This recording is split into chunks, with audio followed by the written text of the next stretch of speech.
A lot of fun, a lot of people joining in, a lot of names being shouted out. It was kind of chaotic, but fun all the same. So, yeah, if you just joined us for that, I hope you enjoyed that. Something a little bit different. And Challenger Dark, shout out to you, my friend. Welcome. Joining us up for the members side. As we said, when it comes to that game, we do it every Tuesday. There is another little quiz that gets played tomorrow, but that's where we bring a couple of people actually onto the stream. I believe tomorrow it's Bones and Uncle Revel, I believe, that are coming on tomorrow. And I do have the questions as well for that. So let's go over to the form. And I'll get that in the chat for tomorrow. Okay, so Wrestle Feuds. Here's the link. We'll have a look at where the link takes us in a second. Let's pin this at the top. Nice. I need to get the code so that this works on screen. Let's go over here so that that works. Oh, that's interesting. Why is that not working? Let's take that off. Let's go in, add that code. There it is. Don't know what that was about.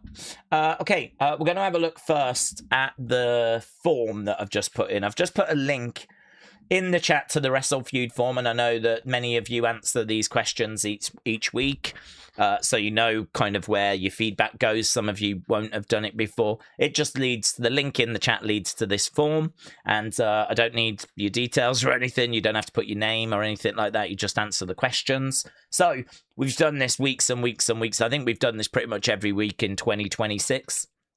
And this kind of forms the basis for the members game that gets played tomorrow. So, questions, a couple of easier ones, couple of harder ones. So the two harder ones. What male wrestler was at their best when they were in a tag team? I think the reason why this is difficult is because there's so many answers to that. I mean, there's so many wrestlers that were at their best when they were in a tag team. But what are the top 8 answers going to be? What are the first names that come to mind? When I ask that question, what's the first name that comes to your mind? Don't put your answers in the chat. Put your answers into this form, right? So what male wrestler was at their best when they were in a tag team? I would imagine it's probably going to be a lot of, like, the most famous tag teams. I would imagine that it's going to be those. Tricky because of just how many answers there can be to that. So very interested to see what the top 8 answers are going to be there. Then we've got what WWE wrestler got over without much WWE support. I like that one. There's a couple of names that scream at me straight away. I'm sure same with you. Who managed to get over without much WWE support? So again, that's a difficult one because there's just so many answers, right? I've tried to make the next 2 easy, so 2 hard, 2 easy. So what current WWE superstar, so current, that narrows it down a lot. What current WWE superstar works better as a heel than they do as a face, right? What current WWE superstar works better as a heel than they do as a face? Hopefully a bit easier because we've narrowed it down. And again, what current WWE superstar needs a catchphrase? So what current WWE would really benefit if they came out and they had a catchphrase? You know, like how Tiffany has got Tiffy time and how Jay has got Yeet, right? Maybe you could even argue that Cody has got What Do You Want to Talk About, right? It's the name of his podcast. But what current WWE superstar would really benefit and could really do with a catchphrase? So there we go. Those are the questions. And we've already started getting responses in, which is great to see. Again, I do not need your name or any of your details. You don't need to worry about that. I just need your responses. That is all. If we click on NXT, we have got quite a show, right? We have got, look at this, NXT Championship Street Fight. So we are going to be getting Tony D'Angelo and Naraku colliding in an NXT Championship Street Fight. So we have got a show of substance tonight. We are actually going to be watching a show that I think they've really set up to feel like quite a big deal. NXT Championship match, you rarely get those on NXT TV. It's not like they're doing it every week or every other week or even once a month. You'll probably get it a handful of times a year where the NXT Championship is defended on the show. Normally it's saved for like the PLEs. So yeah, cool. Naraku, Tony, NXT Championship being defended in a street fight. Then we've got Shawn Spears. He's taking on Niko Vance, his former protege. So Shawn Spears battles Niko Vance. So former Culling members collide. We got Saquon. He teams up with Noam Dar and Romeo to take on Darkstate. It could be fun. I like Romeo. I like Noam. I like Saquon. That could be okay. Then we've got Reina Volcan. And I'm still not sold on the name. But, yeah, she obviously is going to be making her debut. She's taking on Skylar Raye. We don't see much of Skylar Raye. I believe she won, was it the first season of LFG or the second season? And we just don't see too much of her. But we are going to be getting Reina Volcan. Very excited to see her in action. There's been quite the buzz around her. Been getting lots of vignettes recently as well. Kind of seeing her training, with her saying that people are just not ready for what she is going to be bringing. And as well as that, you can see we got Natalya in action. She's going to be taking on Jaida Parker. So Jaida and Nattie are primed for another chapter in their intense rivalry. The low-key legend toppled Jaida Parker last month, leaving the young superstar questioning herself in NXT. But after taking out Carmen and Nikita, and then bringing the fight to Nattie, can Jaida earn the much-needed win? And then as well as that, we got Hank Walker throwing down with Keanu Carver. Little bit random, but it's, it gets them both in action. So, yeah, a little bit random, this one. But Jaida against Nattie, not down on that. Reina Volcan making a debut, not down on that. I like Noam and Romeo as a tag team. Saquon's pretty cool. So, yeah, watchable, not down on that. I think I'd rather it just be a tag match, but whatever, fine. Shawn Spears against Niko Vance. Yeah, I'm kind of interested in Niko Vance. I feel like he's got a good look and he's got a good size and he's been around, but you just never really notice him because he doesn't really ever do much. And he's kind of like in the shadows a little bit. So it's time for him to take a big step into the spotlight. So not down on that. And of course, certainly not down on an NXT Championship match. So there we go. That is the preview. That is what we have got coming up on NXT. Right, let's get back to the chats. There we go. It's not random. Hank was thrown off the stage through a table at Great American Bash, says Robbie. Cheo said, watching the stream and Unreal at the same time. Yeah, I managed to catch 4 episodes of that. So I've got one more episode to go, which I think is like the WrestleMania episodes. So they've uploaded the first 3 minutes of Unreal Season 3 to YouTube, says EQ. It's good. I mean, I've always liked Unreal. I've always been a fan of that show. Where this is Season 3 now that we've got. So, yeah, I like it. I'm a fan. I know there's been criticism that it shows maybe too much behind the scenes. I think as kind of time is going by, they're getting maybe a little more protective of what gets shown. So far, of the 4 episodes I've seen, there's not anything that I think is like going to be controversial.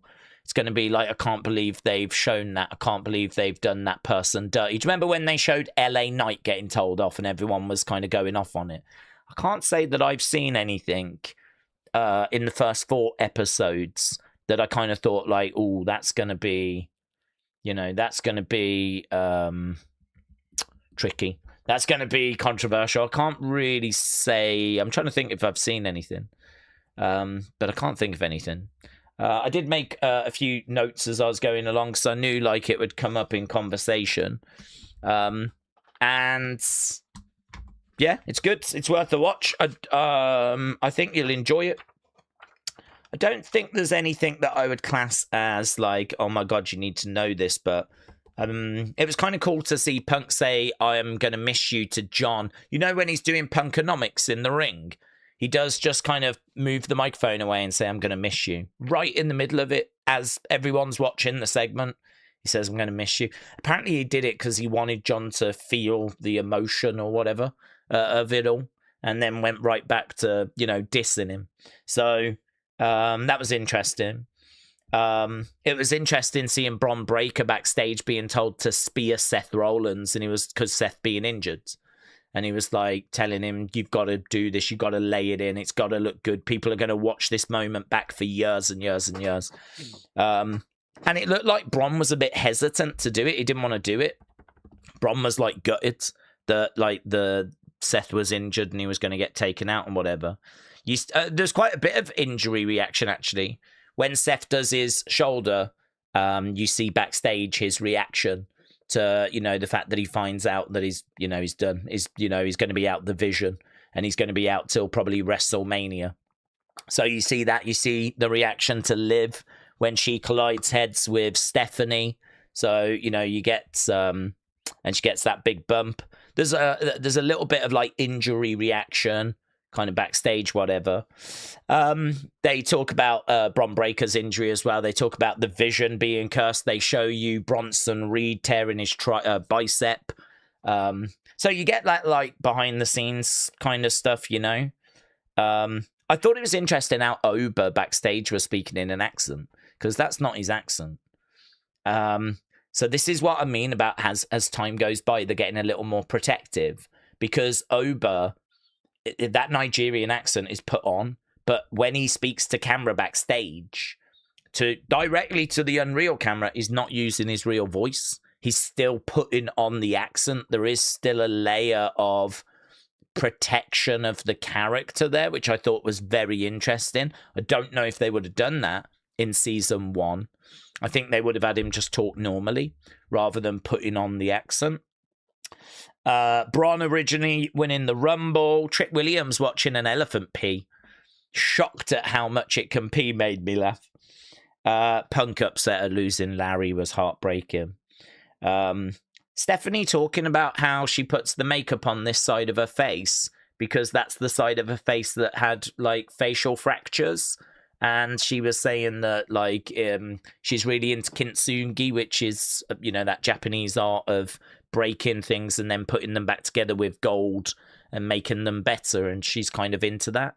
I thought that was interesting. And the door at Elimination Chamber getting stuck, which I didn't know had happened. But not for long, but just for a moment, they could not get that door open at Elimination Chamber. I thought that was interesting as well.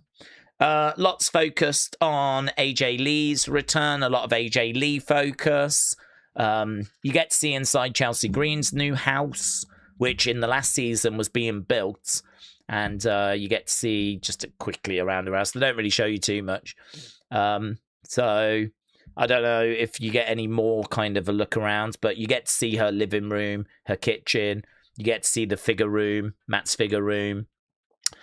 So that was kind of interesting. They show you inside Liv's house, although we have been... Well, they don't see in the house. You see in the barn where she's got her ring.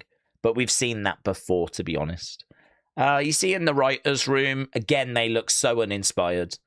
That room seems so... I know it's unfair, because I'm sure the footage is taken from hour 10, after they've already been chucking ideas around. But it is so flat in that writer's room. It is so flat. And it's them just having to deal with different problems. And talking about how they've just lost Seth. They've lost Cena forever because he's retired. And now they've just lost Seth on the road to WrestleMania. And so you're kind of seeing them react to that and talking about what are they going to do? Who's going to win the Rumble? Who should they put the belt on now that Seth's injured? They all unanimously say CM Punk. And he would obviously win that championship. And yeah, I got up to those are like that's largely like the first 4 episodes. You get to see a bit of Trick and Lash Legends. They show you a bit of Oba. They talk about we need to push emerging stars. Which, you know, I mean, we said, haven't they? They do. You get to see a bit of Stephanie, as we said. A bit focused on Bron. You see Bron fishing. It's all right, man. It's worth a watch. It really is. I don't think there's anything controversial there, but Cameron said you should do the wrestling quiz on WWE. You should do a wrestle quiz question on WWE Unreal. Maybe. I don't mind people asking or giving suggestions. I don't know what that question would be because it needs to be things that can have multiple answers. So it's not like, who did this? It's, you know, the question would have to be, who revealed the most information on Unreal? Do you know what I mean? Where there can be multiple answers or something like that. So Wrestle Few questions are a little bit difficult because we've done so many now that it's like, who's got the best ring gear? Who's got the best entrance music? Who's got the best nickname? What's the best women's match in SummerSlam history? What's the best women's match in WrestleMania history? What's the best match in WWE WrestleMania history? What's the best match in SummerSlam history? What was the best Survivor Series team? What was the best Royal Rumble? What was the best elimination? What was the best avoiding of elimination? I feel like we've done so much stuff that it is getting tricky to kind of find more questions. So I need to get a chunk of them, really. So when it comes to Unreal, I don't really know what the question would be, because we're not looking for a question that only has one answer. It's got to have multiple answers, obviously. So it would have to be like, who suffered the most embarrassing moment in Unreal history or something like that. But it's a bit clunky, isn't it? Do you know what I mean? So it's tricky. It's tricky. It's harder. Basically, it's harder than it looks, yeah? I do really hard work. WrestleBuzz said, Daze, it's been a bit, and I hope all is well. WrestleBuzz, shout out to you, buds. Hope life's treating you well. Yeah, we're doing good. I didn't think yesterday's Raw was that great. Actually saw a bit of criticism in the chat. People like, oh my God, you lot always complain. And I was like, was it us? But then I looked at a few other places and they were down on it as well. So I was like, no, it wasn't. Cage match at the moment, last I saw was giving it like a 4 point sum out of 10 for yesterday's show. And I saw I think it was 411 Mania gave it like 6. And they're always super positive. So for them to be down in a 6 says, yeah, this was a miss. So it wasn't so much just the lack of star power yesterday. I do think that was notable. Just like how I think not having a women's match was notable. I can't say that that was the reason why it felt off and why it didn't feel like it was that engaging. I think, to be honest, it's fine to focus on the mid-card, but it needs to be good. You know, when we look at the community scores yesterday, no score got over good 95. There was some good 80-odd% and good low 90s, but there was nothing that was even getting to good 95, let alone remotely close to being great. So there was just a lot of stuff that was just there, and it was maybe passable. Like, that was it. It was not great. I mean, it just was there. So it's fine that we don't have, you know, CM Punk and Cody and Roman and Brock and all this kind of stuff. But the stuff that we ended up getting, which focused more on the mid-card, I don't think was really good enough. I was really struggling to figure out what the thumbnail should be, and really what resonated with me was Lyra's comments. That resonated with me because we've been talking quite a bit about Bayley and what's happening. But as I said, all I've seen is that her contract's up at the end of the year. We're still a good way away from that. I mean, as we're sat here right now, we still got like 5 months till we get to the end of the year. So unless she's just going to sit on the shelf for 5 months, I don't think this is the end. But it was interesting that Lyra was hinting that it was. and turning her attention during one of the commercial breaks to the Women's Intercontinental Championship. So that's obviously sparked a whole new conversation again. Is it really the end for Bayley? Blah, blah, blah, blah, blah. But yeah, we touched on it all in the breakdown.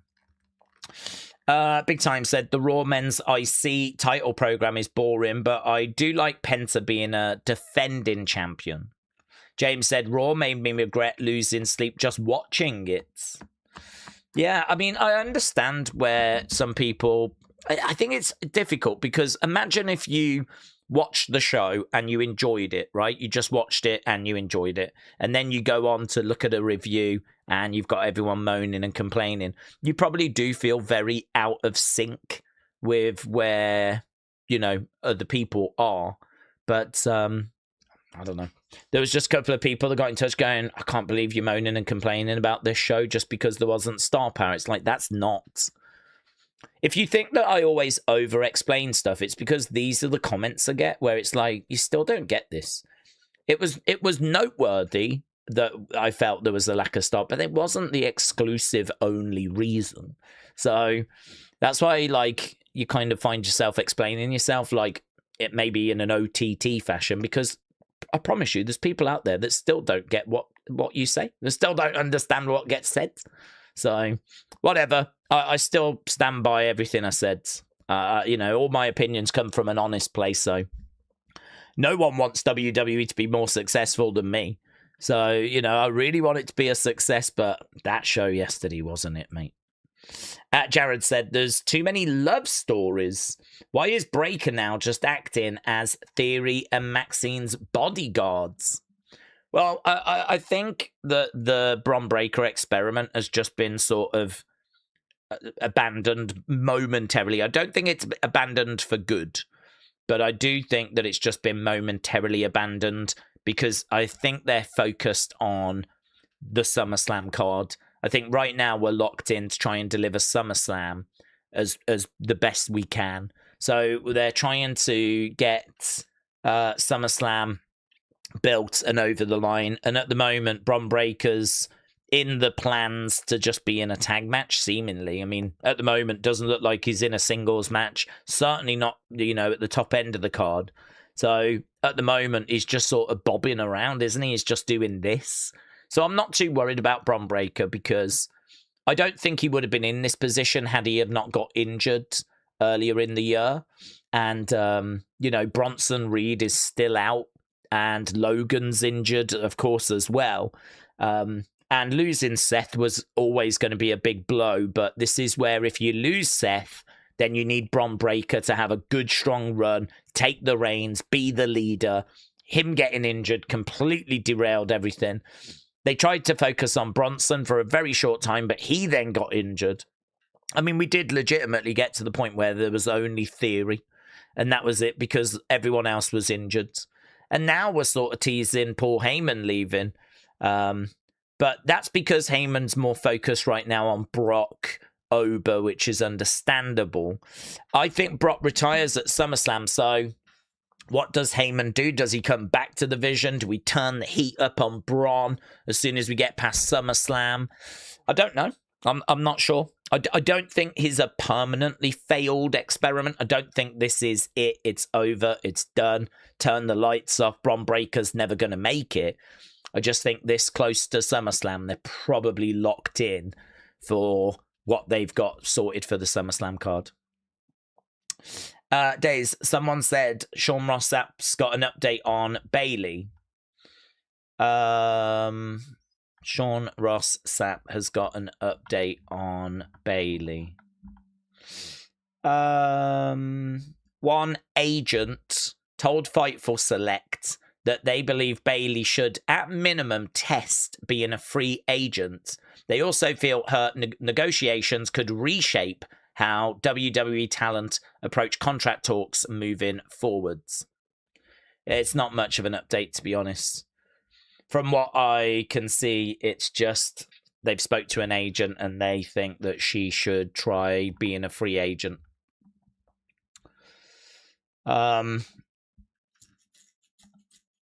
So it's not like an update as in she's leaving or she's staying or she's signed, or do you know what I mean? It's not an update in that regard.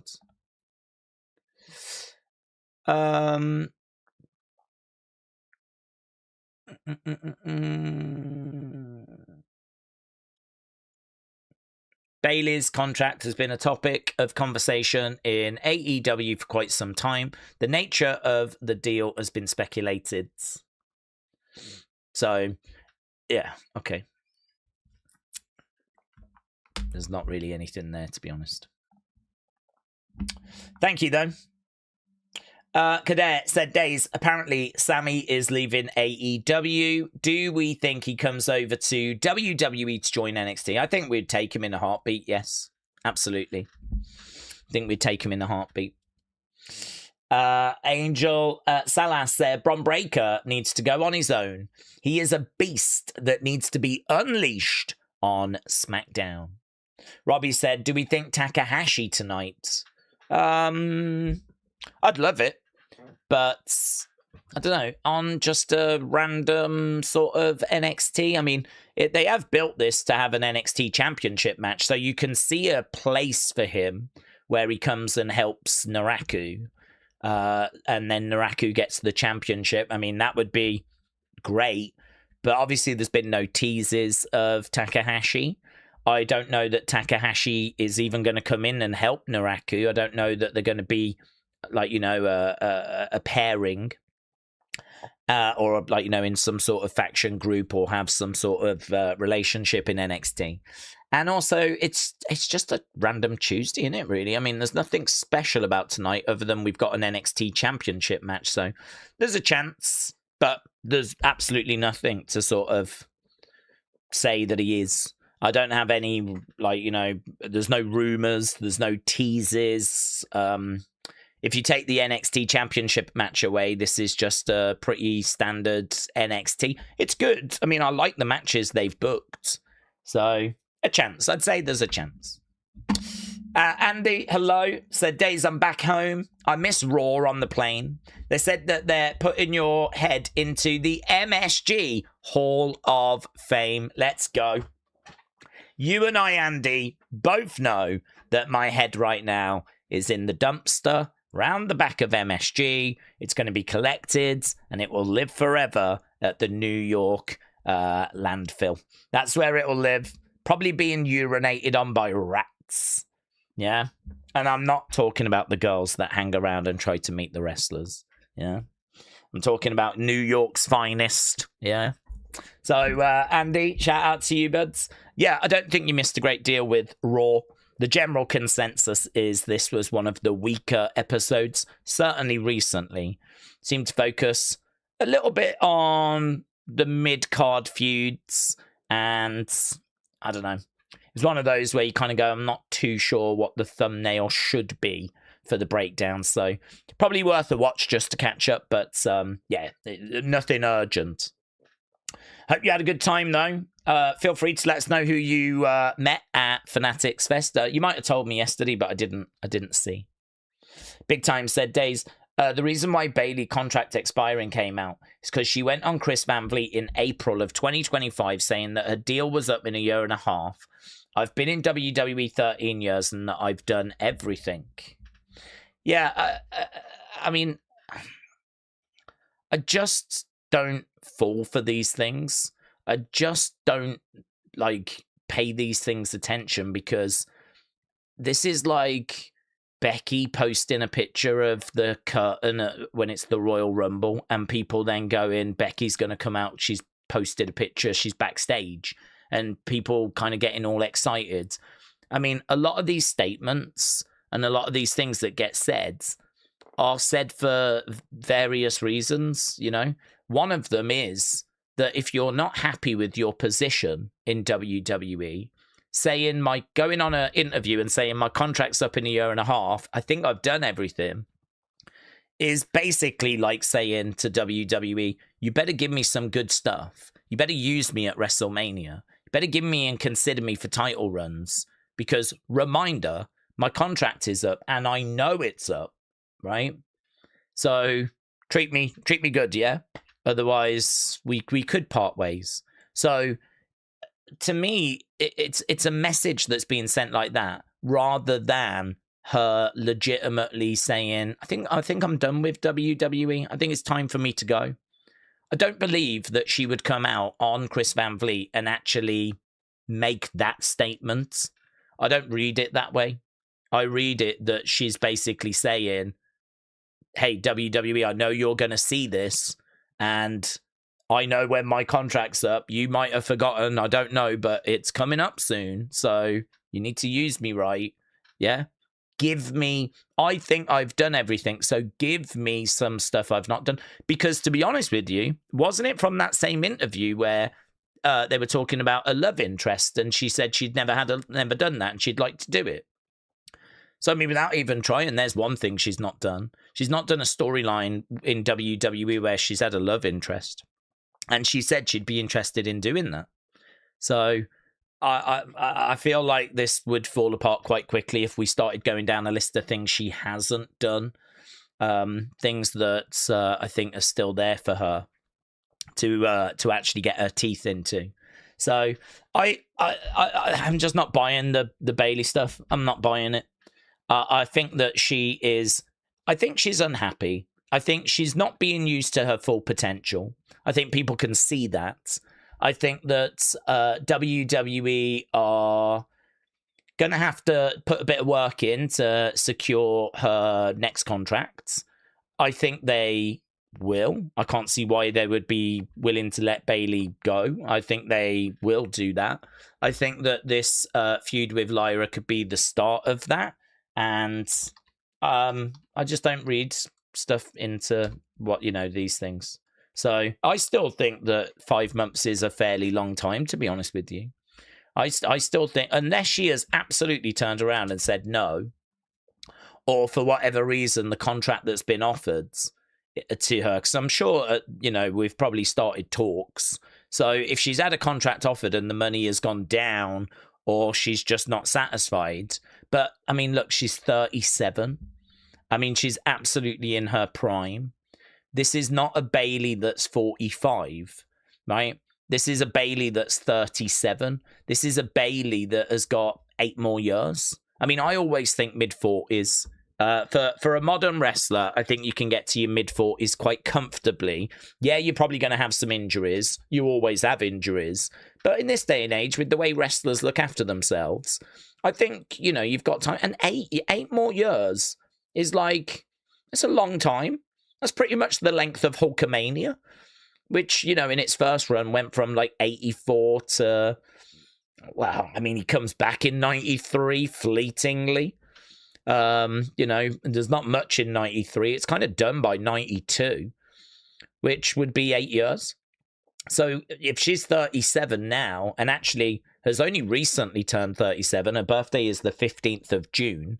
So, I mean, she's only just turned 37. So 8 more years for her is, we could do a whole Hulkamania story, a Bayley Mania story. So I think she's got loads of time. I think she's one of their, most well-known female stars. I think the booking of her recently has been very poor.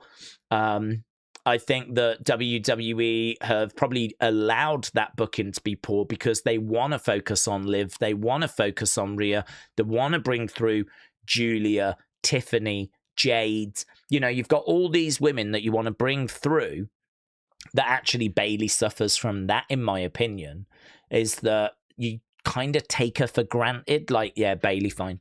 We'll find something for her, but right now we need to focus on Liv. We need to focus on Stephanie. We need to focus on Jade. We need to focus on Tiffany. We need to bring these women through. AJ Lee's coming back. We've got Becky as well that we need to work. We've just got so much talent that we need to work with that, yeah, you do find Charlotte, Alexa, Bayley, Lyra, quite a few women just sort of being put to the sidelines, which is basically the women's tag division. That kind of feels like the sidelines.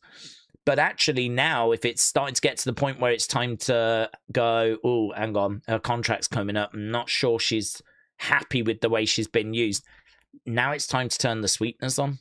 Now it's time to show her that we do value her.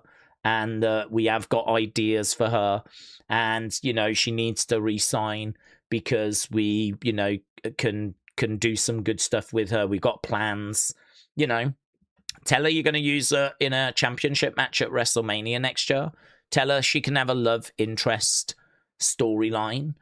Kickstart that by splitting up the team with Lyra, which we're doing right now and have done right now. It's took Lyra in quite an interesting direction. And this could be a match that goes to SummerSlam.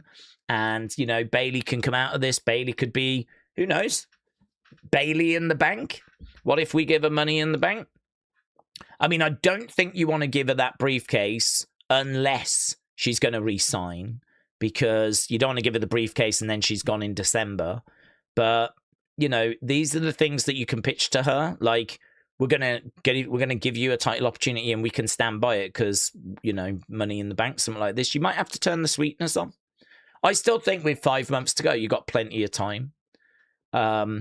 I think there's still plenty of time. I think her relationship with Triple H is probably pretty good.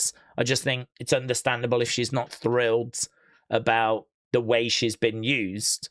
So, you know, what you got to do now is present the case that's going to get her excited. You got to tell her why she should be excited to stay, why she needs to re-sign, the kind of things that we can do. This is kind of how I would play it. This is how I think it's gone. So for me, I'm struggling with the Bayley leaving thing. Maybe part of that is because I just can't envisage her leaving, because she's always been so WWE, you know, she's always been so committed, and she seems like a really great person. She seems very loyal.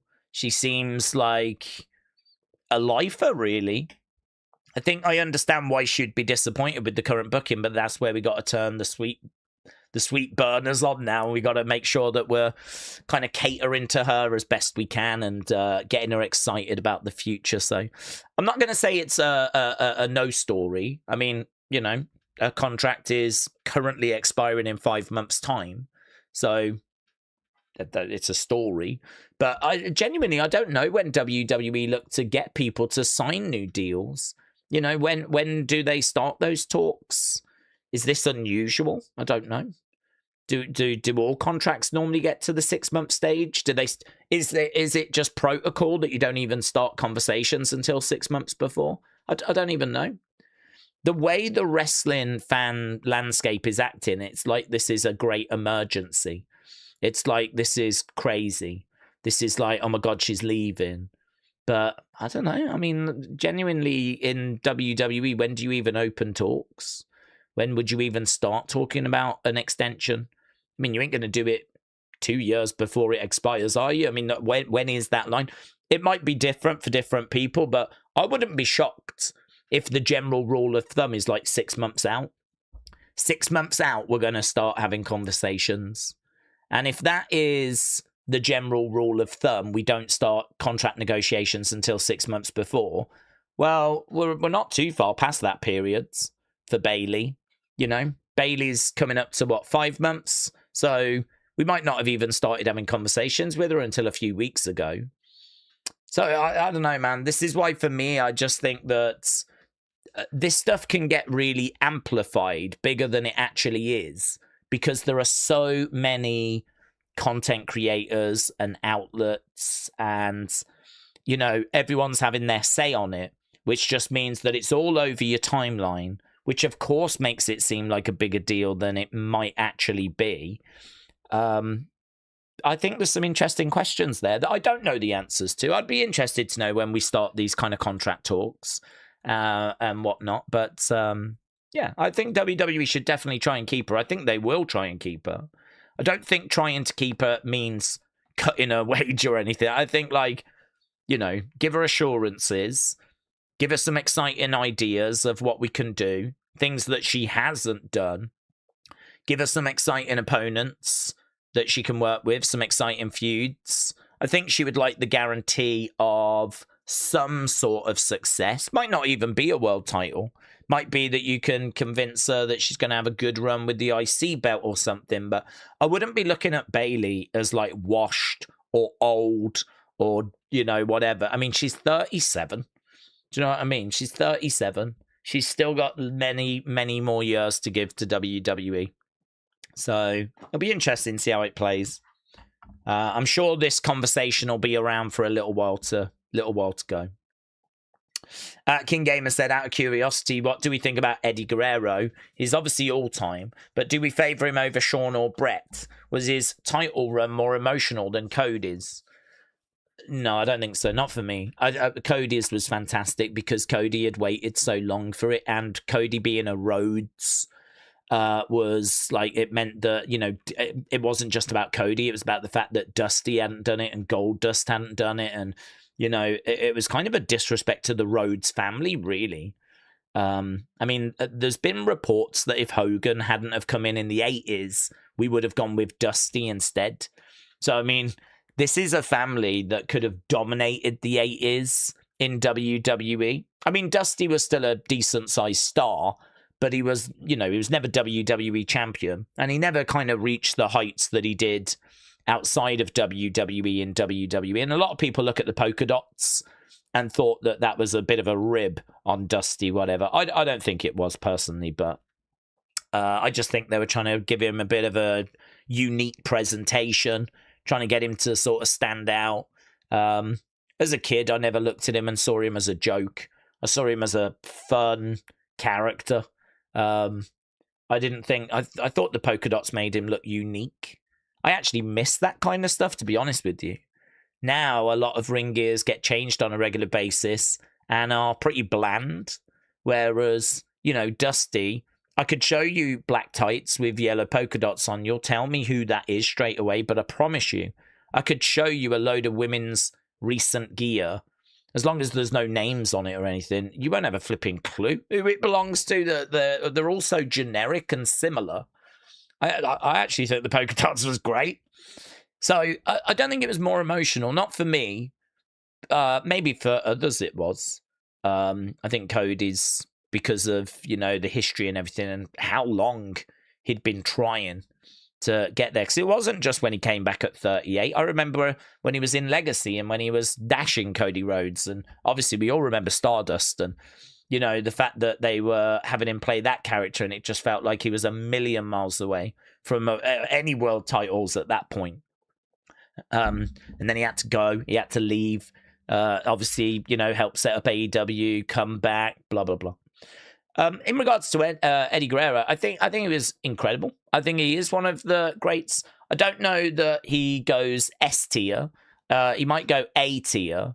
But saying that, I think you could have a debate around the likes of Brett as well, because it depends how you rank him. But like S tier might be those people that really dominated an era, like a Cena and a Hogan and a Stone Cold and, a Roman. Whereas, Eddie had moments, but at the top, but they were fairly fleeting, all things considered. But in ring, I mean, he was so entertaining. He was so charismatic. Always enjoyed watching him perform because you always knew you was going to see something entertaining. His match quality was very high. His antics were very unique. He was doing a lot of stuff in the ring that was kind of stuff I'd not like. He was the first I was seeing doing that sort of stuff. I'm sure he's got it from somewhere. I don't know that he originated it, but yeah, I mean, he was bringing some innovation. So I would call him a wrestler's wrestler, where he is able to not only wrestle, but he's able to innovate and also entertain and actually connect with not just the audience, but I think his colleagues and everyone on a pretty deep level, actually. I think, like, people really, really loved Eddie. And there's not many wrestlers that can get you to feel, like, emotions that deep. I think it's because he was just so fun. He was so charismatic. His backstage work was so good. His relationship with China was so entertaining. There was lots that he was a part of. I hold him in high regard. The only thing I would say is that whenever we're talking about Rushmore, it's very rare that I have people mention Eddie. I think it depends on what the question is, you know. But I think like S tier for me, I always think is like your Cenas, your Hogans, your Roman Reigns, your Undertakers. I'd put him up on that level. Maybe your Bruno Sammartinos, but it's hard to say because it was such a different era. If Eddie doesn't make that level, he's just the level below. Yeah. Hold him in very high regard. I always found him to be very, very entertaining. Yeah, he was a massive loss. Massive loss. Aaron, hello, says, I think Bayley goes to AEW. I think it is going to be like an Edge situation. The only thing I'd say about that, though, is that Edge was a lot older. He wanted to stay with WWE, but WWE said to him they only had part-time stuff. And so he wanted full-time. So that's why Edge ended up going. I don't know. I would be shocked if they had that conversation with the 37-year-old Bayley saying, we've only got part-time stuff for you now. I mean, Edge was someone that I was surprised went, but it was less surprising when you heard what was said to him. And what was said to him was, yeah, we want to focus on the future. And we only have part-time stuff for you. And that was, I think he was so pleased at coming back after being away due to injury for so long that, you know, when AEW could offer him full-time, yeah, you know, have I done all this work and come back just to do part-time stuff, or do I want more? And, you know, he had the answer, and that was more. So I think for me, it's going to come down to, are they going to say to Bayley, I'm sorry, we've only got part-time stuff for you. We've only got bits for you next year going forward. If that happens, I think we can all understand she goes completely. I wouldn't. I suppose what I'm looking at is, what's the likelihood of that happening? Is it likely they say that, or is it likely that they find stuff for her? I can't believe that they would be willing to let a 37-year-old baby. I think the age is so important. I think the age is really important. I mean, I can't remember what year was it that Edge went. Edge went, what, 3 years ago, maybe? 2023? So if he went, say, 3 years ago, he was 49. He's 52 now. So when he went, he was 49. And I think there's a massive difference between Bayley being 37 and Edge being 49. I hope there is. I mean, if they say that to her, we don't have much for you going forward, and then AEW come in with a big contract and say you can have full time. Oh yeah, she deserves to go. She, you know, no, I don't think any WWE fan would kind of hold that against her. I certainly wouldn't if she decided to go over there instead, because they were giving her more work than WWE could. But I just don't know. Who knows with TKO? Who can say for certain? But I just don't.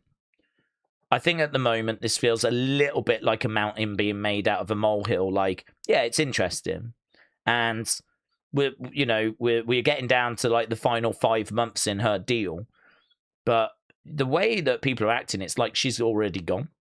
It's like it's done. She's out of here, and I'm just struggling to believe that at the moment.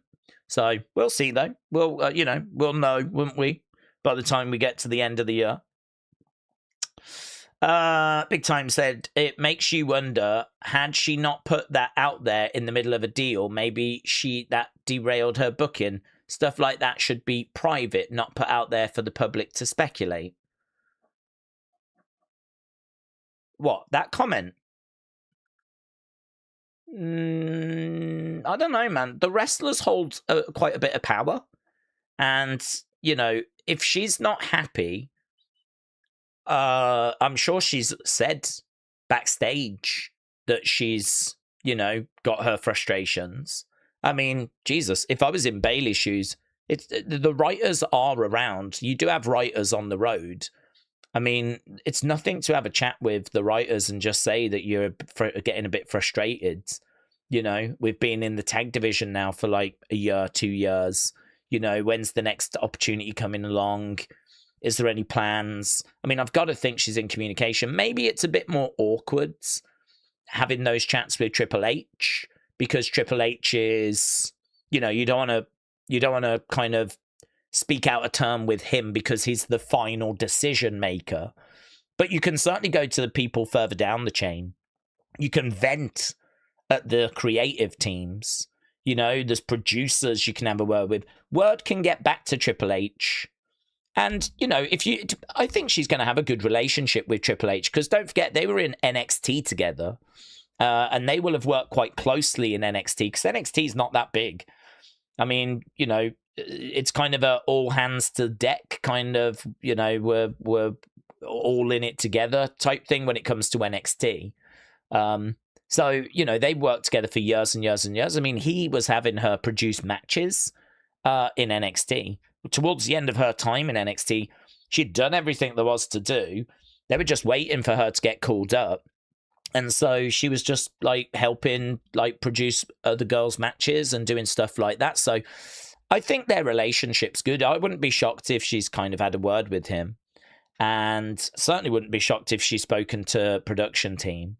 So I don't know, man. You go on an interview with Chris Van Vliet and you basically say, well, I feel like I've done everything there is to do.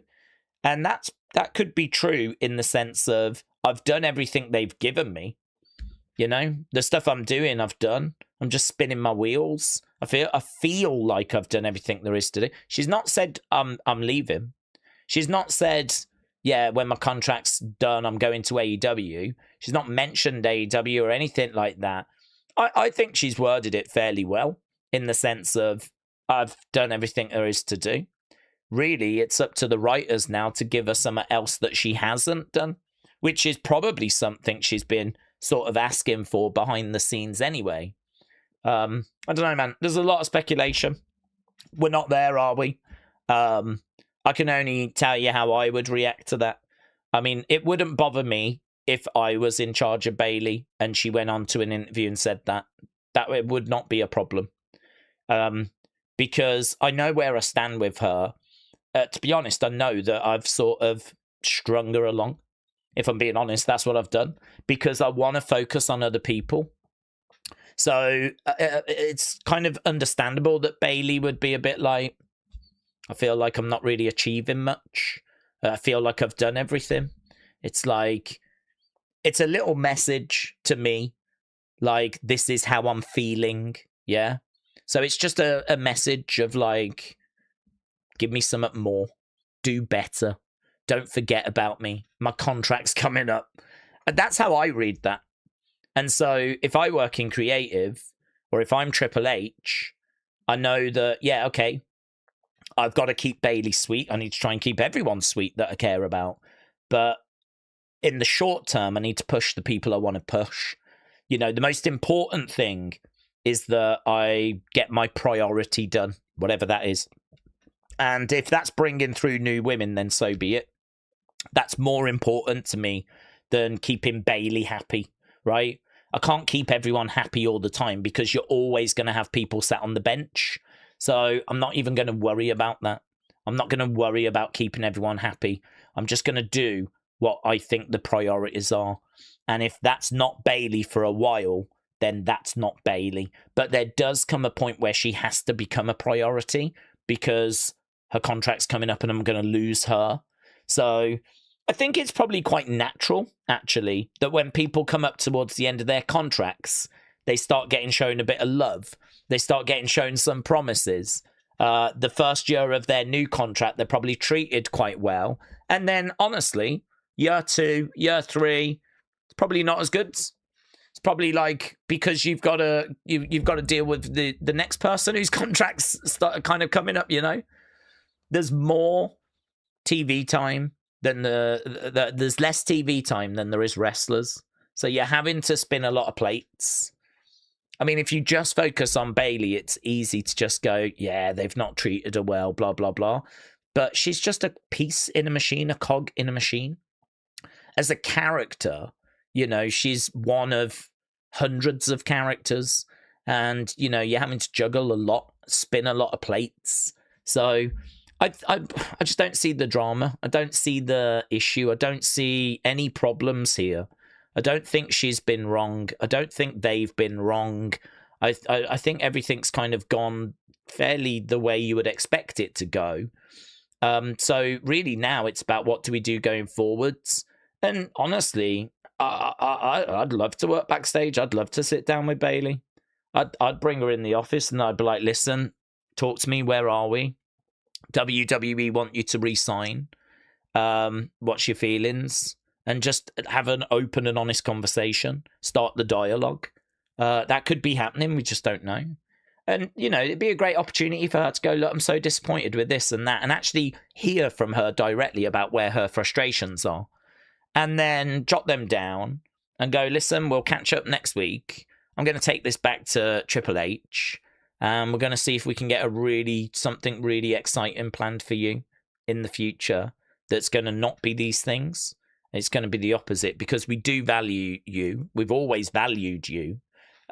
Maybe we haven't always been able to show that because of, you know, the changing landscape of pro wrestling and of WWE. But we can show it you now.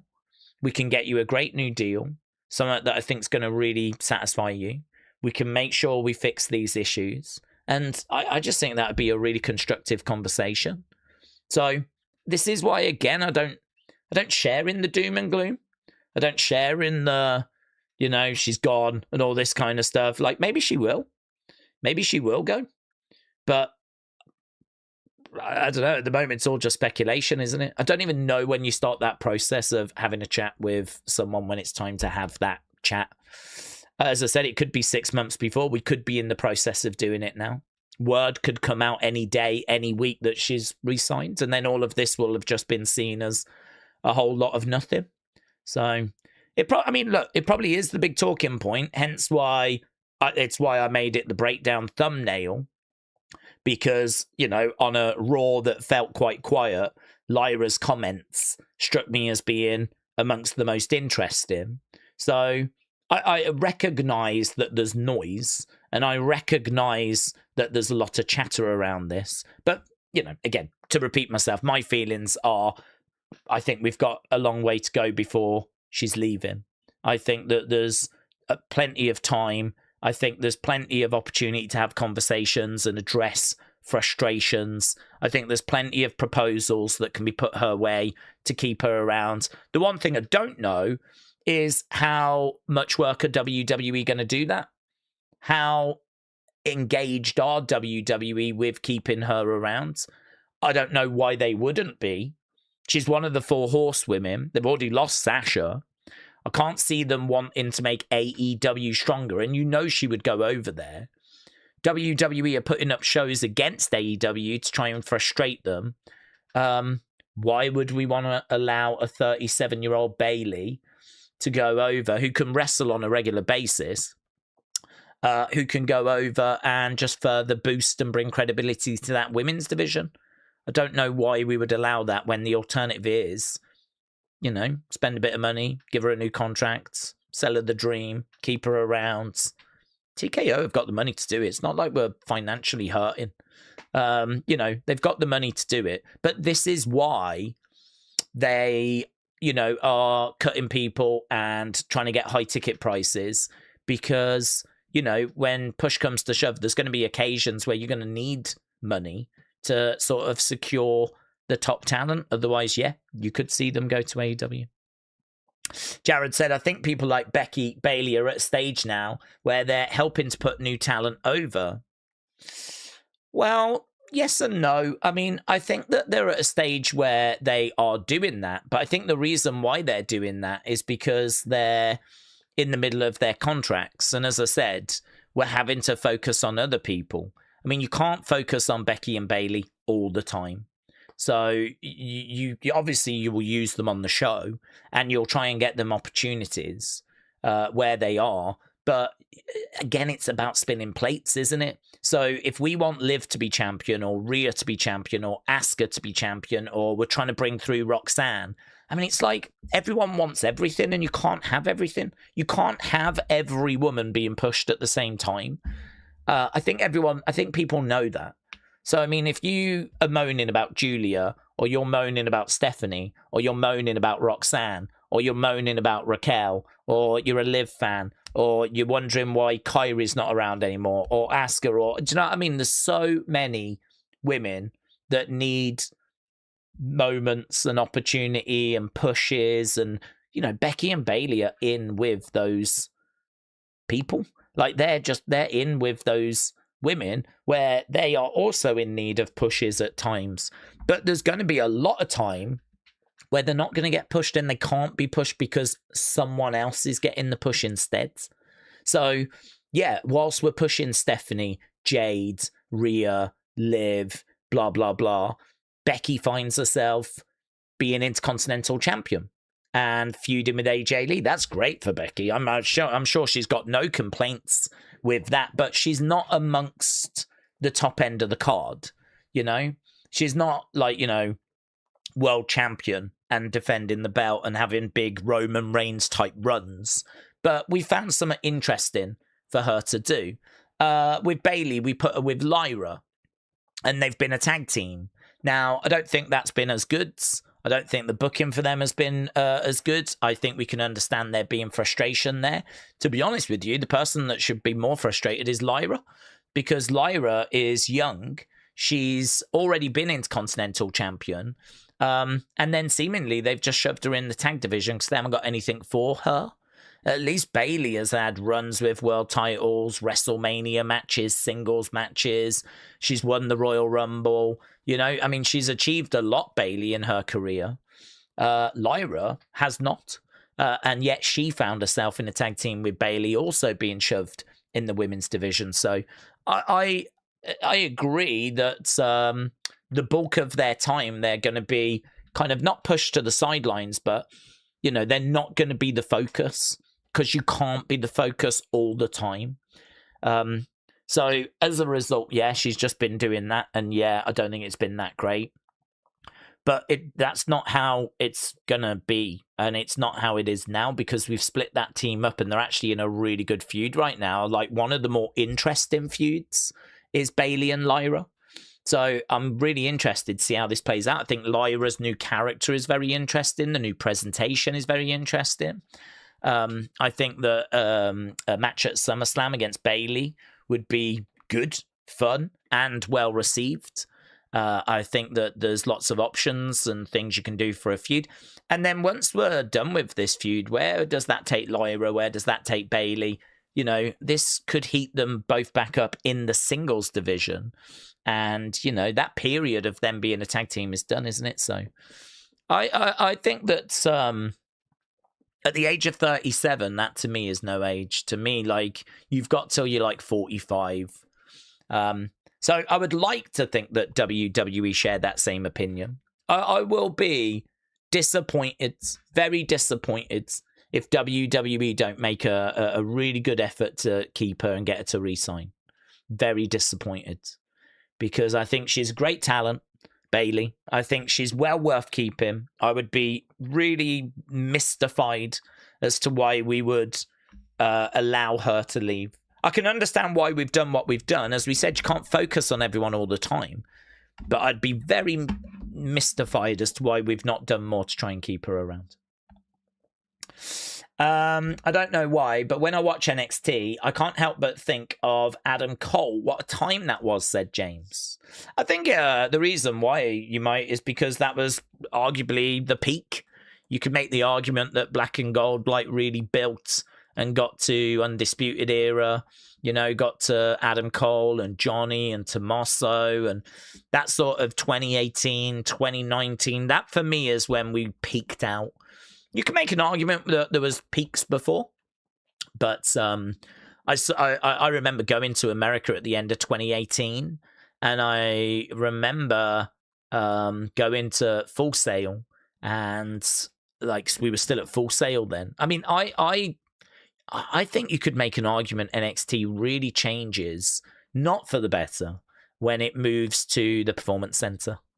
When it leaves Full Sail, the spiritual home of WWE, of NXT, and goes to the Performance Center. Out of necessity, in all fairness, right? They did it. But obviously we've stayed there now.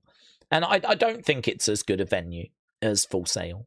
And I think that a bit of magic was kind of lost in the process. I think we lost the aesthetic. I think the thing with Full Sail is it was a bit darker. It was black. It was black and gold, wasn't it? I mean, that was the color scheme. And it felt like there was more people in there as well. Like, I think it could fit more. Felt like, I don't know, it just felt right. I don't know if that's nostalgia, but like when we had to move for the pandemic, go to the Performance Center, we lost a lot by doing that.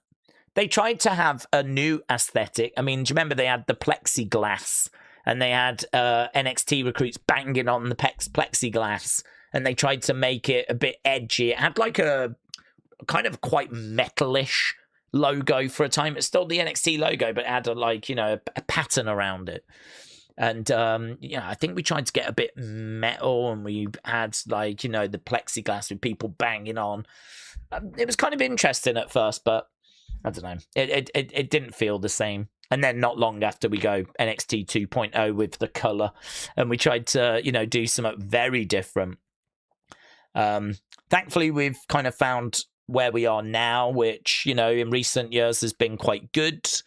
But I agree with you. I think back to like Velveteen Dream, who was so entertaining. Obviously, there was allegations made, whatever. But I mean, you think about Velveteen Dream, you think about Adam Cole, you think about Undisputed Era, you think about Aleister Black when he was down there, you think about Gargano, you think about Tommaso Ciampa, Bianca Belair, Rhea Ripley as she was coming through. I feel like that 2019 was probably a real highlight. I feel like 2019 was a rough year, and NXT was probably the best thing going that year. And actually, talking about that, I have now started to actually get to a cage match and jot down the scores for each year. So far, I've managed to do 93, 94, 95, 96. I've done 4 years. And I'll tell you, I've got loads of information as a result, but I can tell you, I'll give you this, right? Little tidbit. The average score of Raw throughout all of those years is 4 point something out of 10. That's the average. We've always operated that the average is like 6.5. That's kind of the average. If we can get into the 7s, brilliant. That's a really good show if you're getting into 7s. But the average is probably in the 6s. No. The average is every year, 93, 94, 95, 96. The average score for each of the years starts 4 point something. So the average for 93 is 4 point. I can't remember. 4 point something. Same with 94 was 4 point something. 95 was 4 point something. Even 96 was 4 point something. I think 96 might have been 4.9, but it was still, the average episode was 4 point something. Granted, these are taken from cage match scores, so I don't know if that affects anything. But it's, people that have watched the show then rate it out of 10. And the average score for Raw in all of those years is 4 points. I'm really looking forward to working my way up to the modern day to see how it compares. I want to know what year we kind of get out of the force. I feel like 97, 98 Attitude Era, we should start getting out of the fours. But it's interesting that 93, 94, 95, 96... the average score for each year is 4 points. I could give you loads of data. I mean, I can tell you that in 93, there was 2 shows that scored 7s in the 7s. And actually in 96, there was also just 2 shows that scored in the 7s. You would think 96 would be this amazing year with loads of 7 out of 10s actually there was only 2 that year that hit 7s, which is the exact same as 1993. So 94, I think we are starting to see some green shoots, but they're not drastic enough on Raw to actually really move the dial in regards to the average score. 93 was 4 point something, 96 was 4 point something. But I'm very interested to get to 97 on this. I started doing this last night because it's one of those where I'm like, I need to do this because we keep saying 2019 is like the worst year, and we keep talking about 2025. I have no idea how they compare to previous years. So I'm really interested to have that data. I'd love to have numbers. I'd love to have data when people are like, this was the best year, and you can be like, well, yeah, I see what you're saying, but actually the average score on cage matches, blah, blah, blah. And it ranks it actually as like the 3rd best year, just behind this year and this year. Like, it'd be good to have that information. Again, it's cage match. You have to take it with a pinch of salt. This is not like, this doesn't mean that it's facts. But what I do like about cage matches, I think it's a decent guide. It's a decent starting point. Do you know what I mean? Like, you can use it as a reference, as a guide, as just an indicator. It's not the be-all and end-all. It's not like the Bible that's, the holy, this is it, this is the answer type stuff. So I think, I want to keep doing that work. I might do it after NXT, actually. I need to watch the end of Unreal episode 5, and I need to get stuck into continuing with that. It takes ages, though, to get all the numbers over, but it's worth it. Okay, Daze, if it's true, I could only imagine the rivalry that Bayley and Sasha would continue against Britt if they can find Britt somewhere, says Benito. Edward said, for those that don't know, my main X account was compromised. I've had to use a backup account. Those that follow me, give my second account a follow. Edward, I'm sorry to hear that, buds. Sorry to hear that you got compromised. Days, Bayley has never won an IC or a US title. She's not wrestled Stephanie, Julia, Jordan, Blake, blah, blah, blah.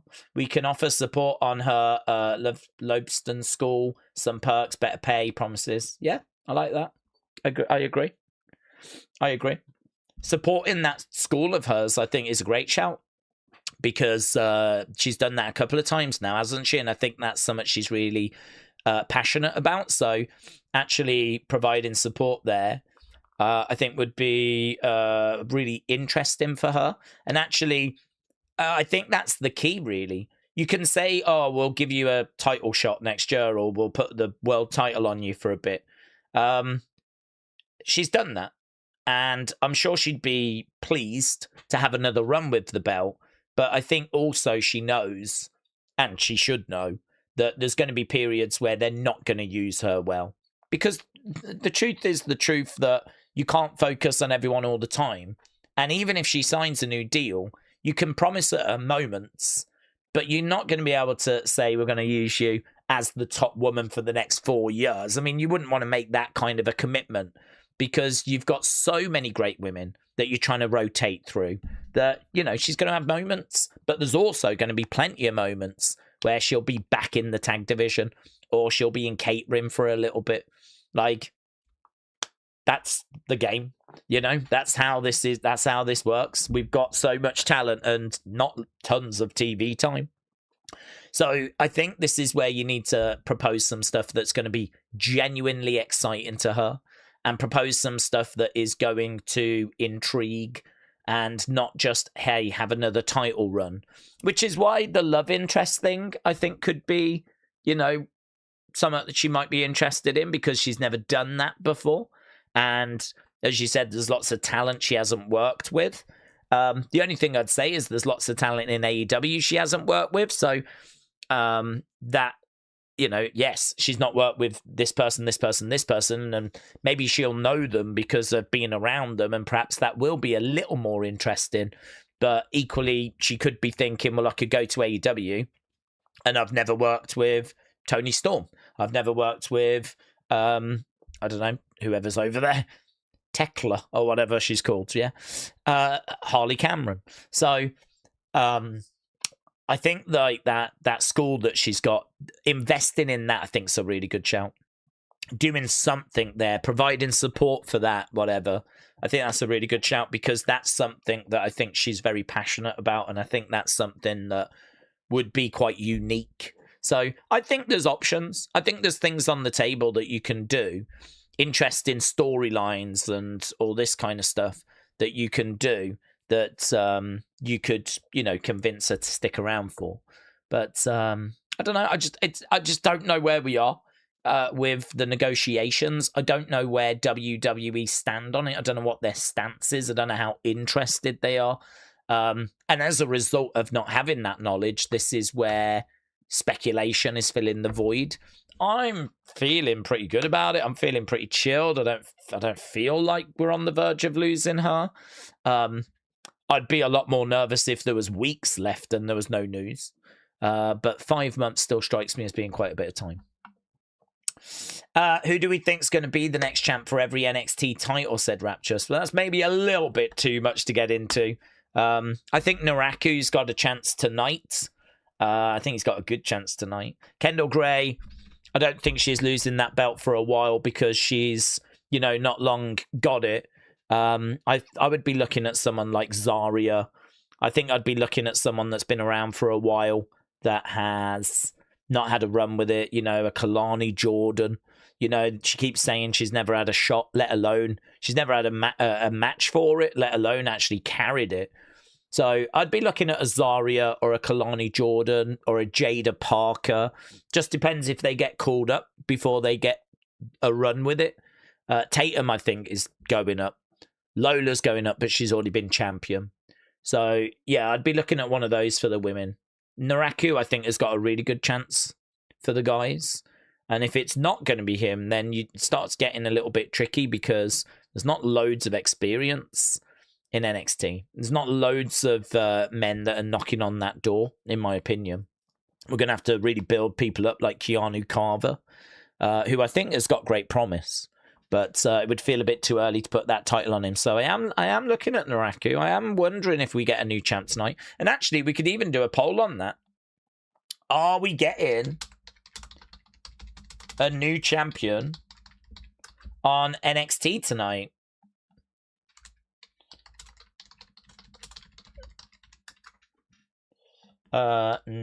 Naraku and Tony D. So we've done the top two. We'll do the mid cards. Who's mid card champ? Miles Bourne. Oh, well, he's a babyface, so it's probably going to be a heel. And there's quite a few mid carders around.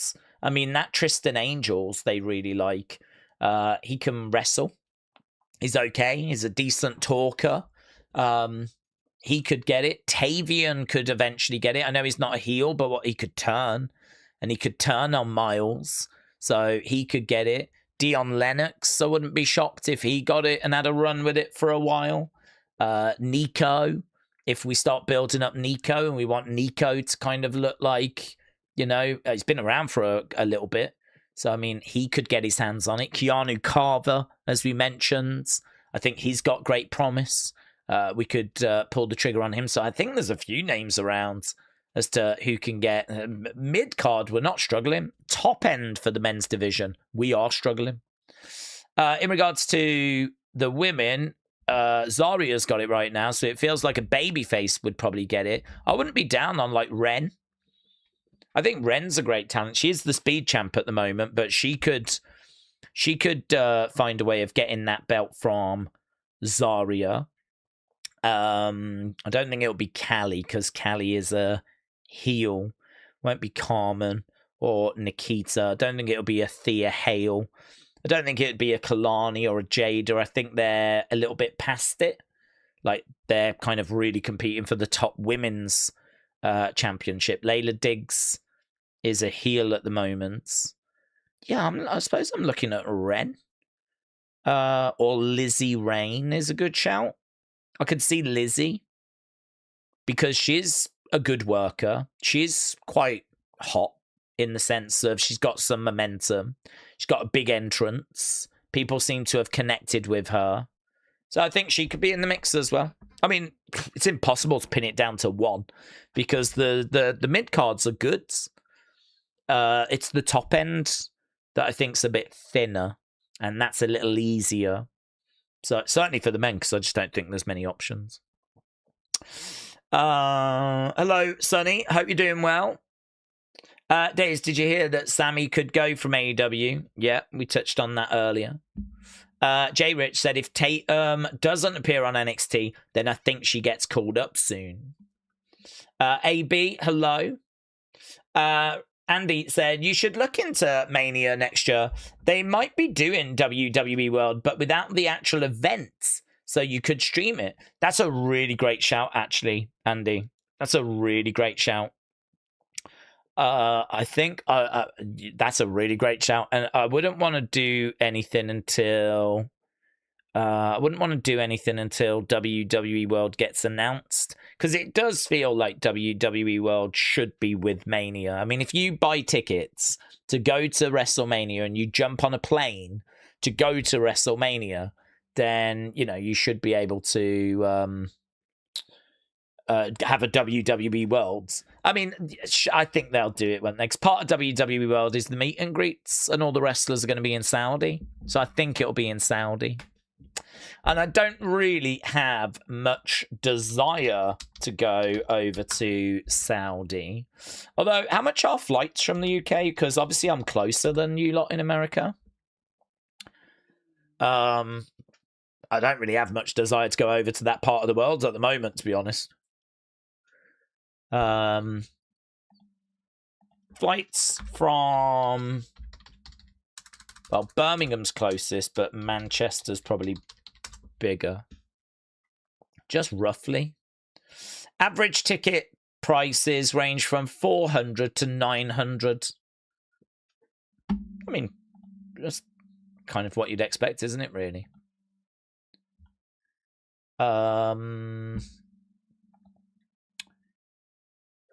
Cheap flights. No.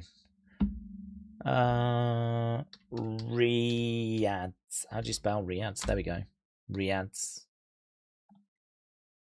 Just rough ballpark. Economy. It's looking... It's taking ages.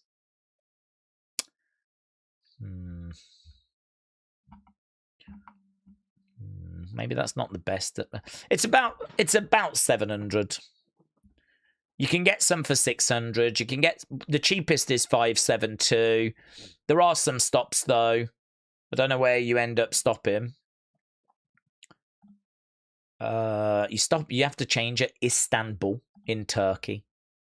So, but if you went to London, you might be able to get a direct flight.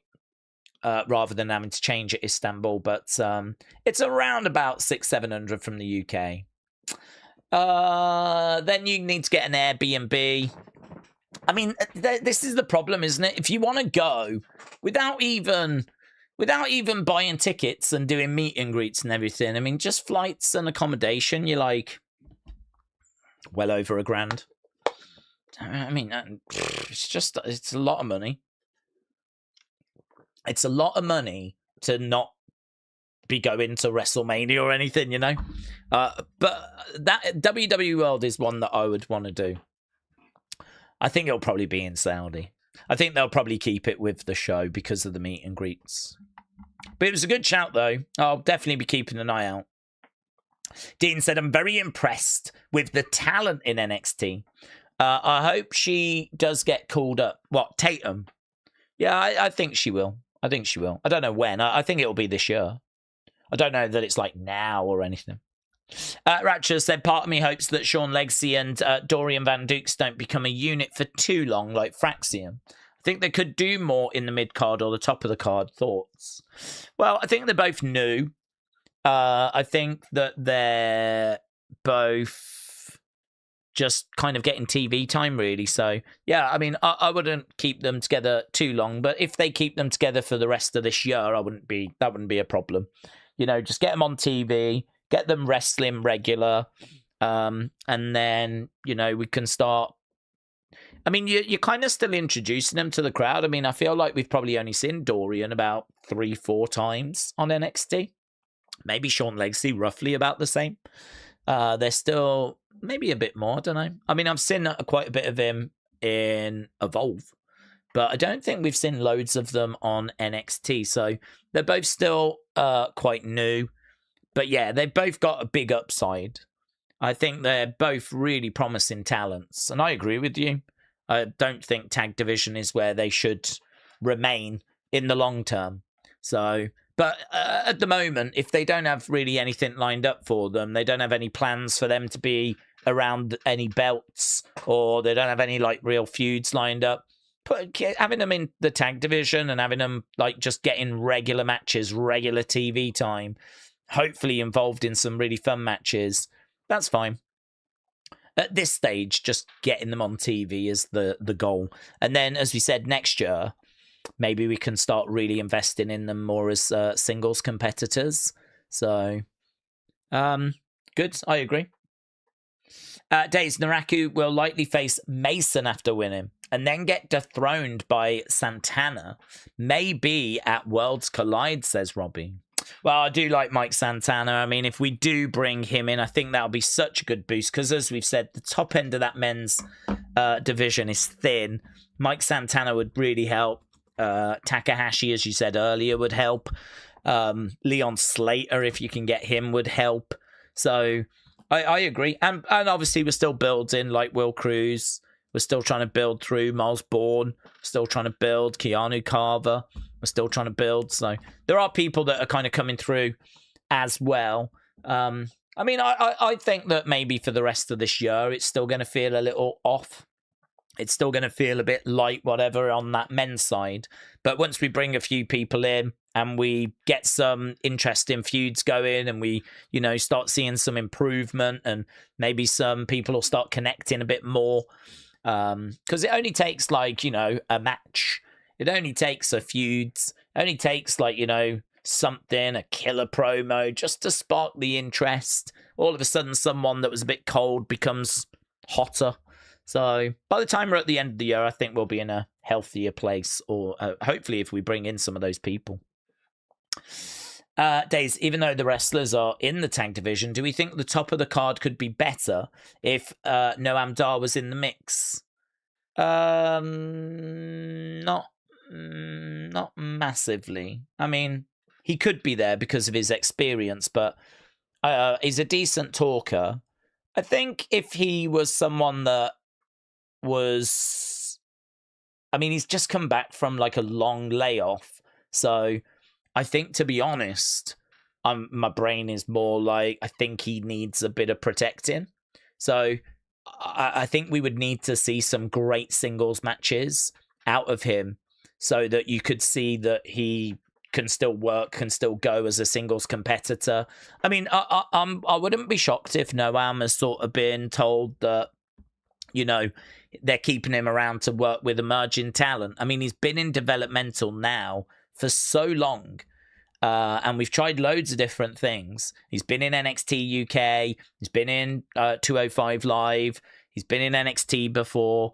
I kind of feel like he's had loads of injuries, loads of time out, that I don't know, we could be at the point where they're not really looking at him as being someone that's going to have, like, you know, a big run on the main roster. If he went to the main roster, I think he would make up numbers, really.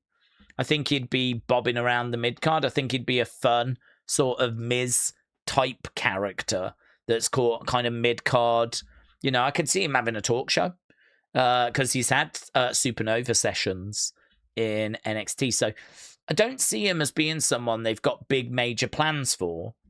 I think that with his experience, if he had a few singles matches that really caught the eye, you could put him up at the top of the card just to strengthen it in the short term. But I don't think they see massive, big things. He could get to the main roster, but if he did, I think he pads out the mid cards, probably the low end of the mid card as well.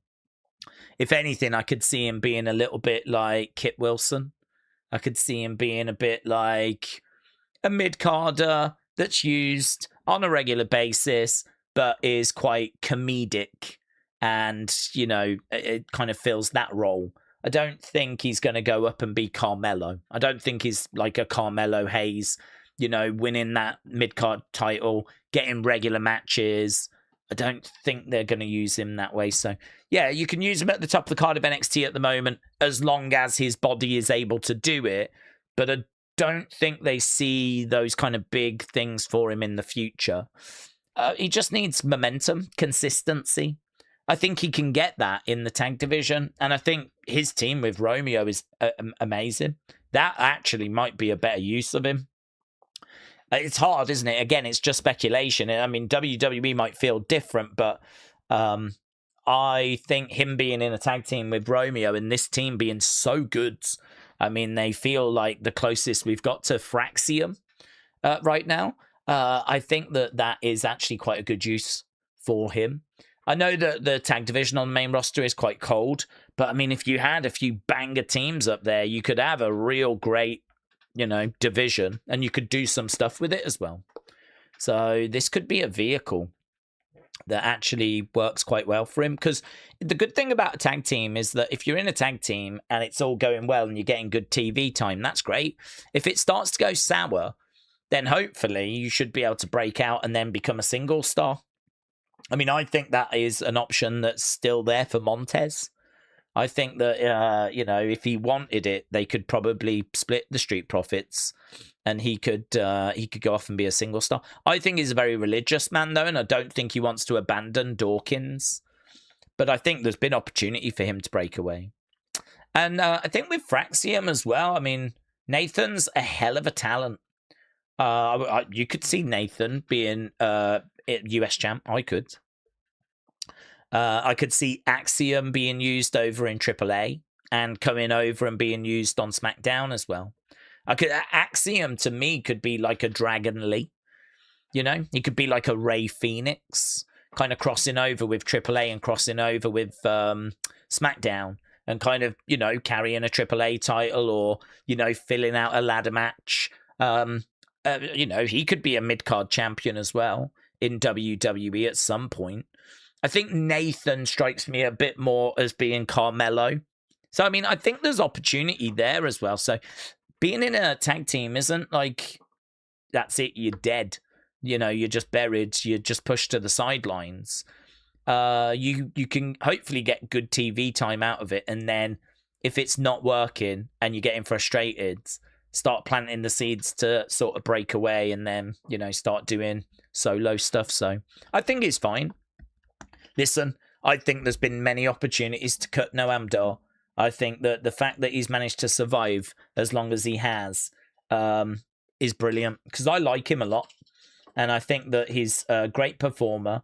I think that he can make it to the main roster. But I think we got to realistically sort of talk about how he would be used. And I don't think that he would be around titles much.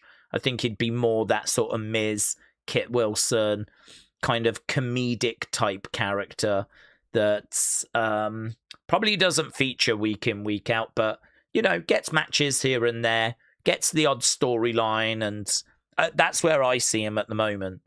And listen, he's got an opportunity here with this tag team to maybe get himself into a different place. So Big Time said, Daze, we're seeing a giant bulk of NXT talent that seems to be going nowhere, whether they've plateaued or they've been there since 2022, like Dempsey, Briggs, Wendy Choo, Stacks. Well, Wendy Choo's more Evolve. Dempsey and Stacks are in Birthright, which I think was designed to kind of heat them up and to, you know, do something with them. But I just think Birthright is flopped. And I don't know where Briggs is, actually. I'm not sure where Briggs has gone, because that's a good shout, actually. We sort of need him around the top of the card. He could be someone competing for that title. He should be, actually. He's kind of like the forgotten man. I haven't seen him, you know, for a while. When was the last time he wrestled? Let's have a look on Cage Match. Because we never mention or talk about Briggs. But really, he should be right up there with Tony and Naraku.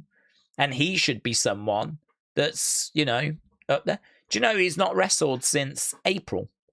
His last match was against Otis on Main Event. His last match in NXT was the 7th of April against Keanu, Carver, and Jasper Troy.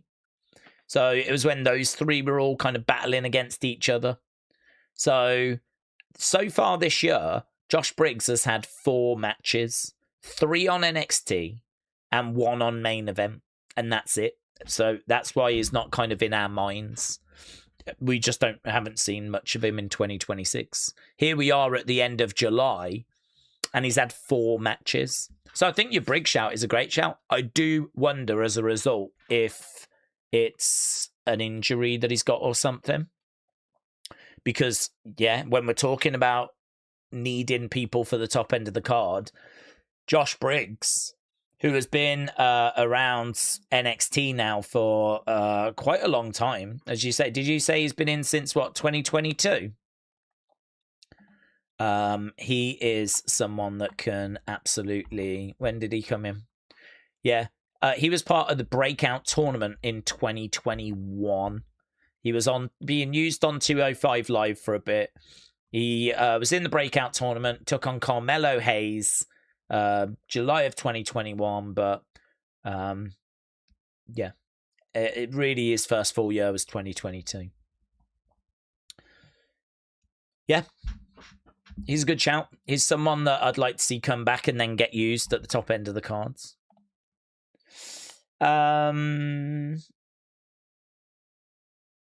Okay. Daze, maybe it's me, but I think part of the reason Birthright flopped is because I don't think any of the guys ever got singles title opportunities. What about Brooks Jensen? Well, Brooks Jensen was someone that I think was seen as like struggling, and he was sent back down to Evolve. And so I think that he was a bit childish, actually, a bit immature.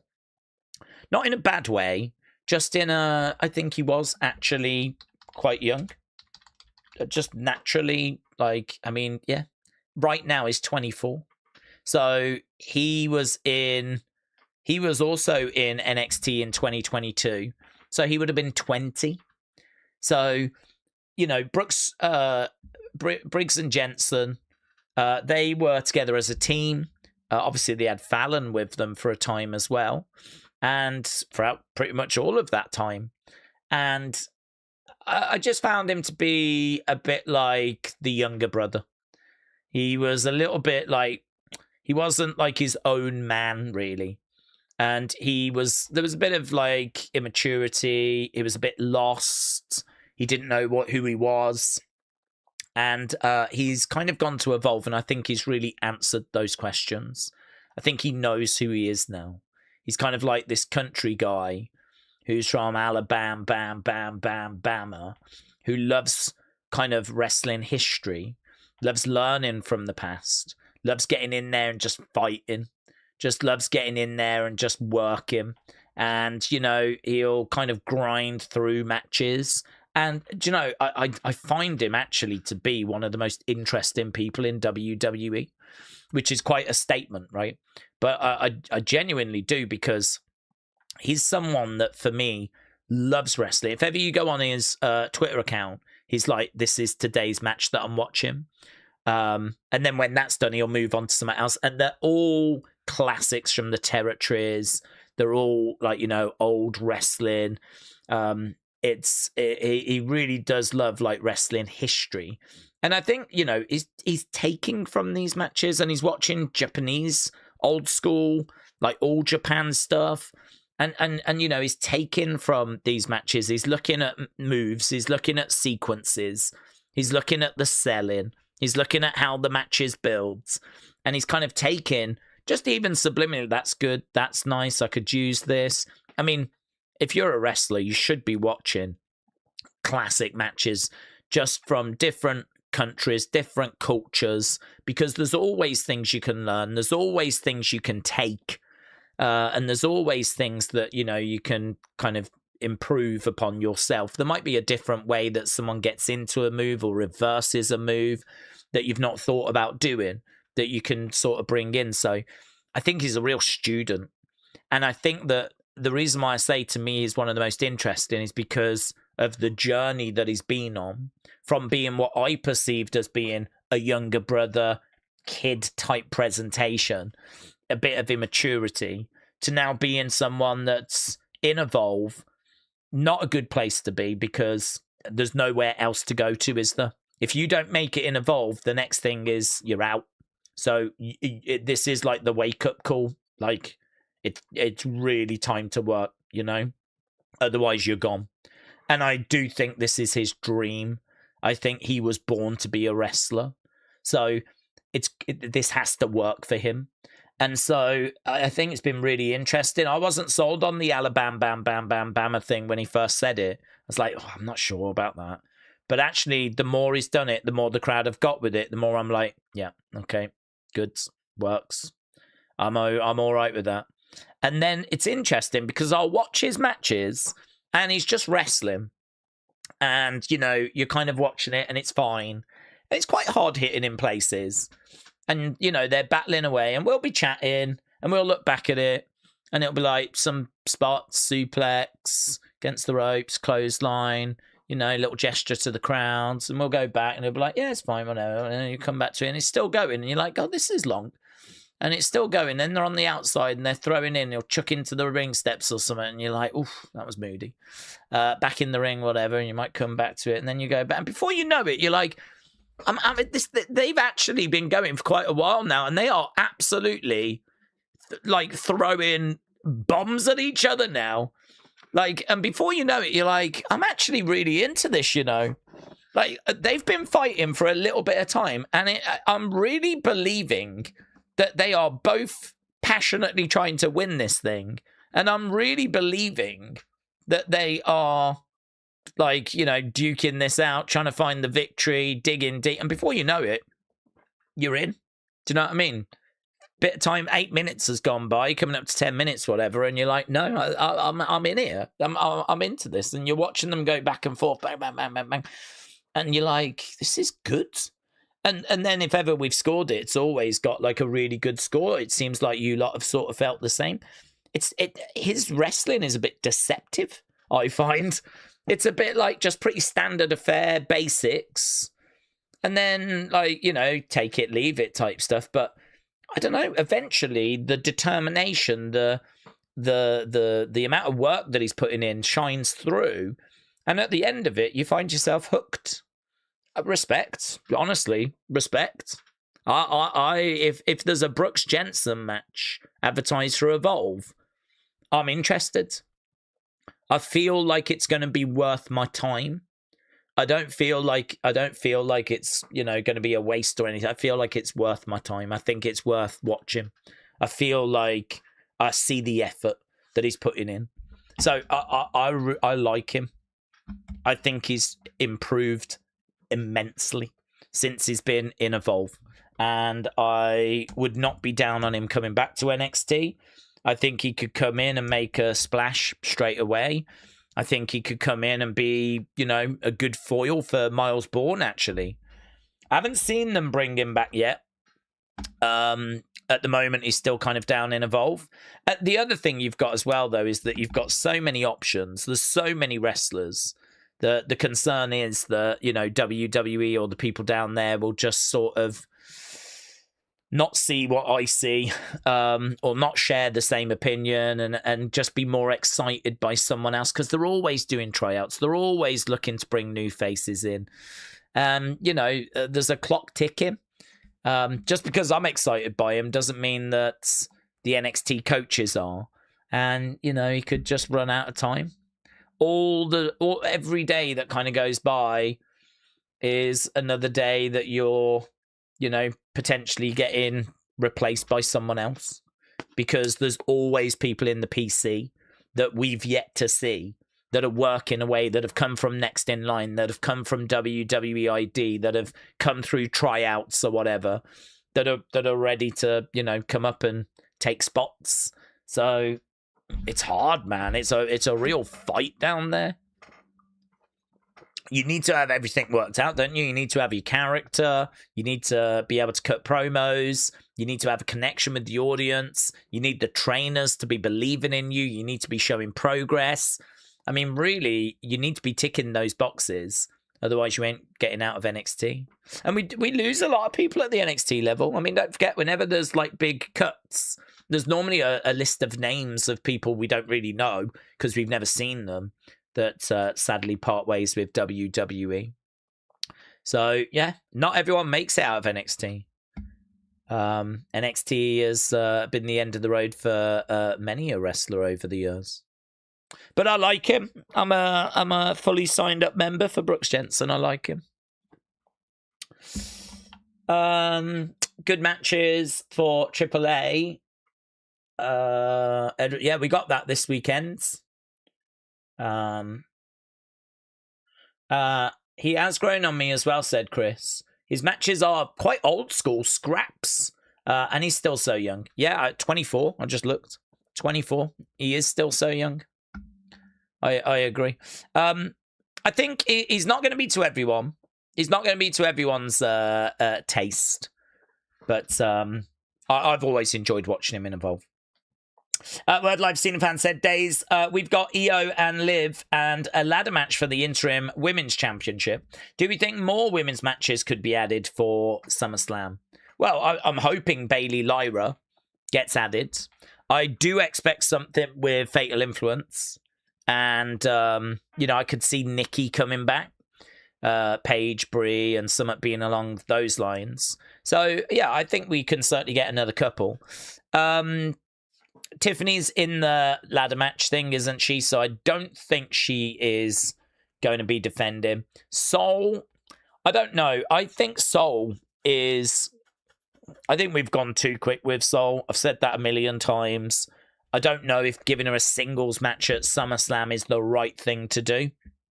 She could definitely be on the Countdown show if we're going to do that. Give her a taste of coming out when maybe the arena's not totally full. The stadium's not totally full. That way she can still be on the stage, coming down the ramp, getting the experience. But maybe you don't actually put her on the middle of a card somewhere, So I think Countdown matches, I really hope they're back. We just did one for Saturday night's main event. So it'd be good if we could do them for SummerSlam. But, yeah, so I don't know about the mid-card belts. I'm not sure about the tag belts, but I think there is a way forward there. And I really would love to see Bayley Lyra. I would love to see that. I'm loving this Lyra character. Bayley, as we know, her contract up at the end of the year. I don't think it's going to be a great look if she's not used at SummerSlam. I think that would get people talking even more. I think there's every chance she comes back following what happened at Saturday night's main event. Comes back and tries to ruin the party. We could do Soul in a multi-person match so that she's not in a singles match. Lyra could find herself being involved along with Raquel, maybe Roxanne. Who knows? Maybe Bayley gets into that match as well. So we could do something along those lines, but I'm not sure. We could. We're already doing like a multi-woman match though, aren't we, for Rhea's interim belt thing? So, yeah, I think there will be more though. Daze, do you remember when Liger had that NXT match? That was amazing. Yeah, that was amazing. I still don't really know how they got that over the line, to be honest. It's a shame that we couldn't do more because I don't know if I don't know what his contract's like with New Japan, but obviously he was with New Japan. But I'm guessing he's obviously can just work outside of that company as well. But yeah, him and Tyler Breeze, great. Yeah, really good. It was a hell of a shock when they announced it. What happened to Kale Dixon? He's in Evolve. Also, was you shocked when Carly Bright was released? As I still don't remind since they made a general insurance commercial with her. I was shocked for that reason, but I wasn't shocked outside of that reason because I'd watched her wrestle and she was fine, but there wasn't really anything to hang your hat on. And actually, you know, Kendall Gray was the one that we were all focused on. Carly Bright then had an opportunity to sort of kind of shine, and we wasn't really seeing that in Evolve. So I don't want to be down on her or anything. I can't say she was doing anything particularly wrong, but she wasn't doing anything that grabbed attention either. I sort of feel like in WWE, if you're just there, okay, it's probably not enough. So I don't know how she got the advert thing. I don't know that they put her forward for it, or if the producers went and saw her and chose her, and I'm not sure. But yeah, it probably was surprising that she was in the advert and then she was gone. Okay, we've got lots of people coming into Robert Stone's office.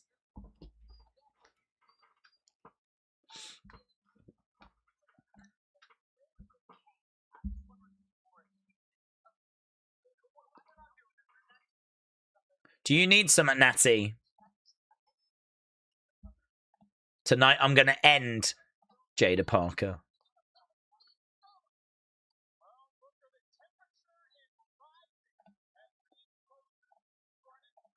Okay. We got loud NXT chants. NXT.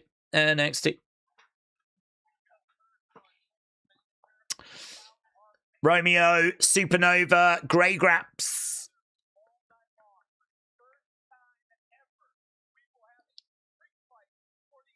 For the first time ever, we've got a street fight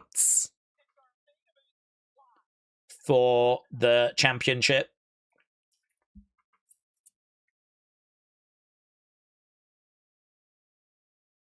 Okay, here's Noam Dar.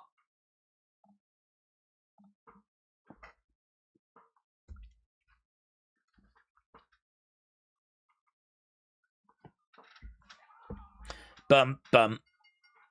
Okay, Noam Dar making his way down with Romeo Moreno. Let's go.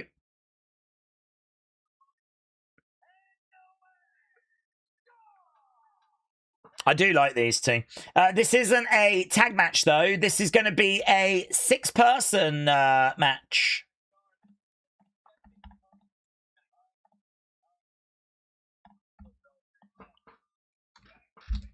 Noam and Romeo and I don't know, he spells Saquon. I'll find out in a second when he comes out. But we got Noam, we got Romeo. They're teaming with Saquon, taking on Darkstate. Here's Saquon.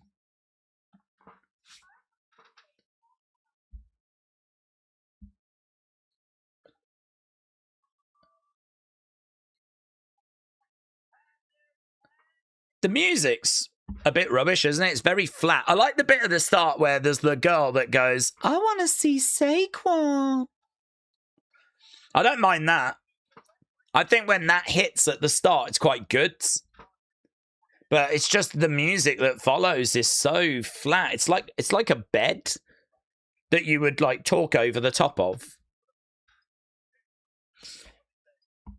Saquon then in the ring.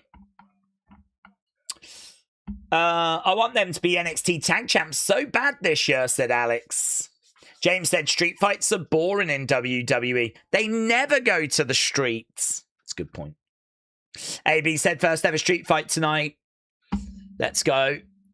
Here we go. Dum ba dum bum ba ba bum bum ba bum bum. So Robert Stone was on the phone to someone when we first went to this, and he was like, so you're going to pull up tonight, yeah? Who is pulling up tonight? Who is Robert Stone talking to? Could we get an arrival tonight? Are we going to get a moment? Darkstate have jumped Noam Dar and Romeo. Kick out. Kicks coming in there by Noam. Lovely left hand. We are underway with match number 1.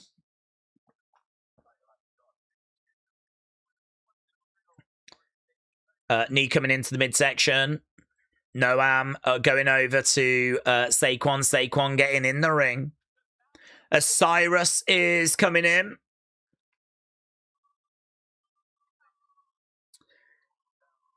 Osiris charging over. Kick coming in there by Saquon. Saquon goes down. Saquon charging over. These two exchanging some blows. Saquon down again. Osiris. Boom. Down goes Saquon. Tag being made. In comes Cutler.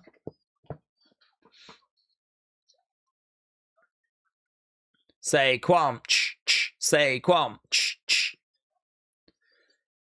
Okay, uppercut coming in there by Cutler. Tag being made. Osiris in again. Osiris has got such good size to him. Shot coming in. Over in the corner goes Saquon. Big boots. To the outside. Through the ropes. Oh. Straight into the leg. Straight into the knee. Grabs the leg there of Osiris. Osiris kicks out. Saquon. Basement drop kick. Osiris goes down. Stomped there by Romeo. Pace picking up a little bit. Romeo against the ropes. Holds onto the rope. Kicks out at Osiris. Okay. I like Romeo.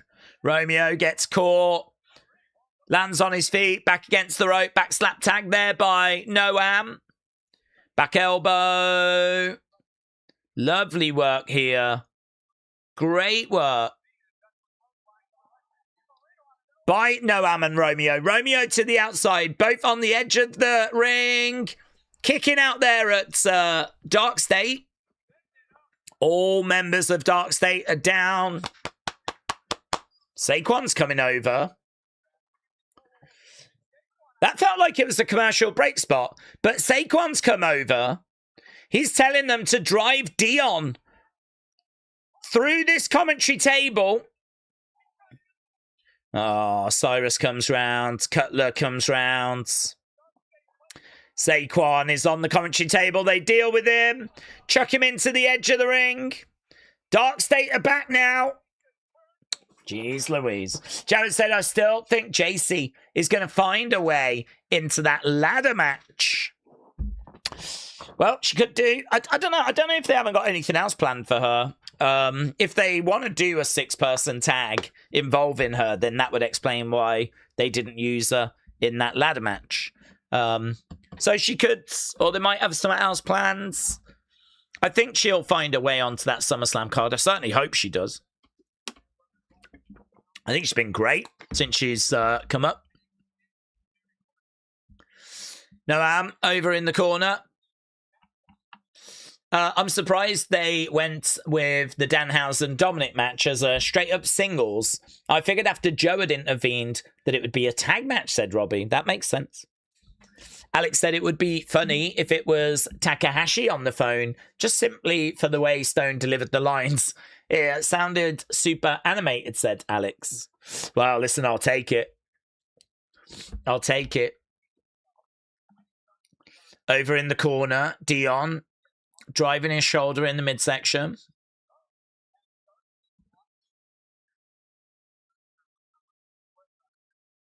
Gut right. Oh, into the midsection. So Cutler in control. Referee having a words. Sorry for the random super chat, but I just don't care for this match, so I'm trying to distract my mind, says Jared. Jared, that's okay. I think the match's been all right. I really like Romeo. I think he does really good work. Noam brings some experience. Darkstate. I like Dion. Osiris doesn't do much for me. He's just a big guy, really. Cutler doesn't really do much for me.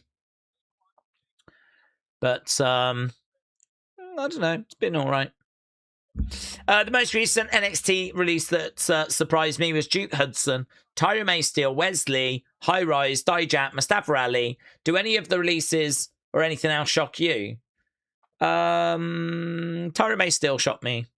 Dijak shocked me. I think those were the two that shocked me the most. Tyra May Steele being an Olympic gold medalist and being really fun and animated. I mean, if she was an Olympic gold medalist that came out was just dull, then I could understand. But, you know, she was someone that came out and was really bubbly, really like animated. And, you know, I thought she brought some energy. I thought she had some charisma. I thought she looked good. She had an Olympic gold medal in wrestling. I mean, you would think that's marketable, you know? So I really did not understand that. And Dijak, I mean, he'd been putting on some of the best matches, hadn't he? On PLEs. Sometimes they just really do not make sense. But then we don't have the full picture, do we? We don't know what's going on behind the scenes. We don't know. I don't want to make out that, you know, they've been late or they've not been polite or I don't know. I'm just saying that there's a lot more that goes on than what we see on camera. I mean, they might be trying to teach Tyra May still some new stuff and she just might not be getting it. She might be like arguing back or something. Again, I'm not saying she was. I'm just saying there's a lot more that goes on than what we see. But what I was seeing, I thought looked really good. And Dijak, I mean, I don't get it. Crossbody there by Saquon. Down goes Darkstate. Saquon jumping over the top of Osiris. Kick to the midsection, looking for a... Oh, boom. Bang. Lovely work there by Saquon. 1, 2. Goes for the cover on Cutler. Couldn't get it. Couldn't get it. Dion comes in and makes the save. Okay, shots coming in there by Saquon.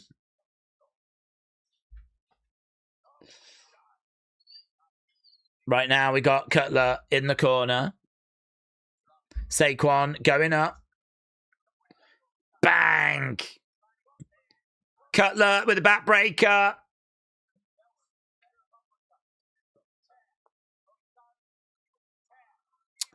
In comes Dion. Darkstate are all in there right now. Saquon in trouble. Oh, reverses. Goes for the cover. No joy. Shot coming in there by Saquon. Romeo and Noam are dealing with Darkstate. Saquon with big boot. Tag being made. Romeo. Springboards. Drop kick. Down goes Dion. Tag made. Cutler coming in. Saquon. Oh my God. They properly spilled to the outside. There was a crossbody. They both kind of flopped to the outside. Romeo gets up. Romeo against the ropes. Top. Big. Look at that. Big air. Dion has got Saquon up. NXT crowd enjoying it. We got NXT chants into straight through the platform. We've seen that many times before. It means that Romeo and Noam. Holy ship is the chant. Noam gets planted by Osiris. Romeo, duck underneath. Rolls up Cutler. 2. Kick out by Cutler. Big, oh my God. That big boot. Romeo in big trouble. Planted. Going for the pin. 1, 2. Darkstate get it. Darkstate win. Dun, dun, dun, dun, dun, dun, dun. So, Darkstate's victorious. Match was fine. Kind of built a bit towards the end. Crowd were into it. It's not bad as an opener, I would say. NXT. NXT. NXT. Dun dun dun dun dun dun dun dun dun dun. Okay, there's Lizzie, and we got Kendall.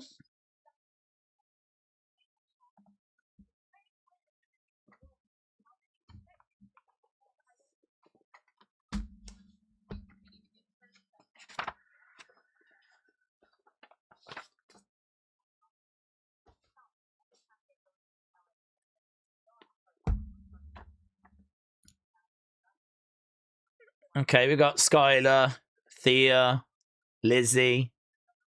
Just hearing from Jaida.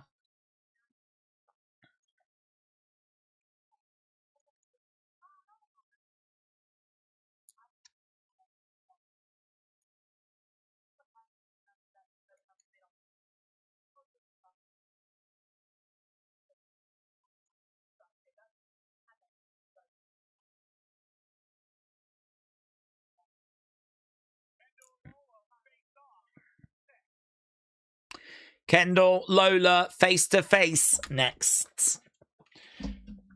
Okay. Daze, you got Seth or Roman, and have we got Cody or Punk, says Laxo. I think I've got Roman. It feels like we're building Roman for Oba, potentially The Rock, but probably more Oba. I don't know. I feel like Seth could be moving to Jacob at the moment afterwards.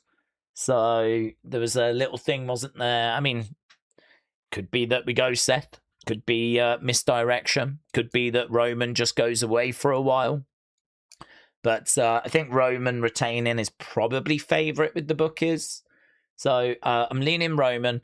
And in regards to Punk I'm even more confident about. I think Punk retains, yeah.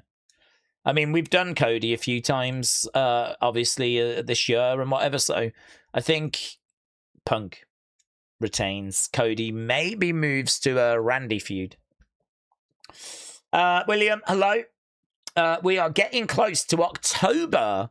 I don't know if I'm going to be bothered with NXT if they don't have dark characters. Well, we got Lyra. We got Tatum.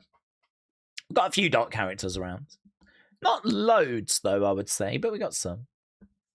Trini says, I'm on bed rest, which means I have to spend the day on YouTube. Someone has convinced my best friend to make pizza roll pizza with me. We've just put 30 pizza rolls on a pizza, and it is fire.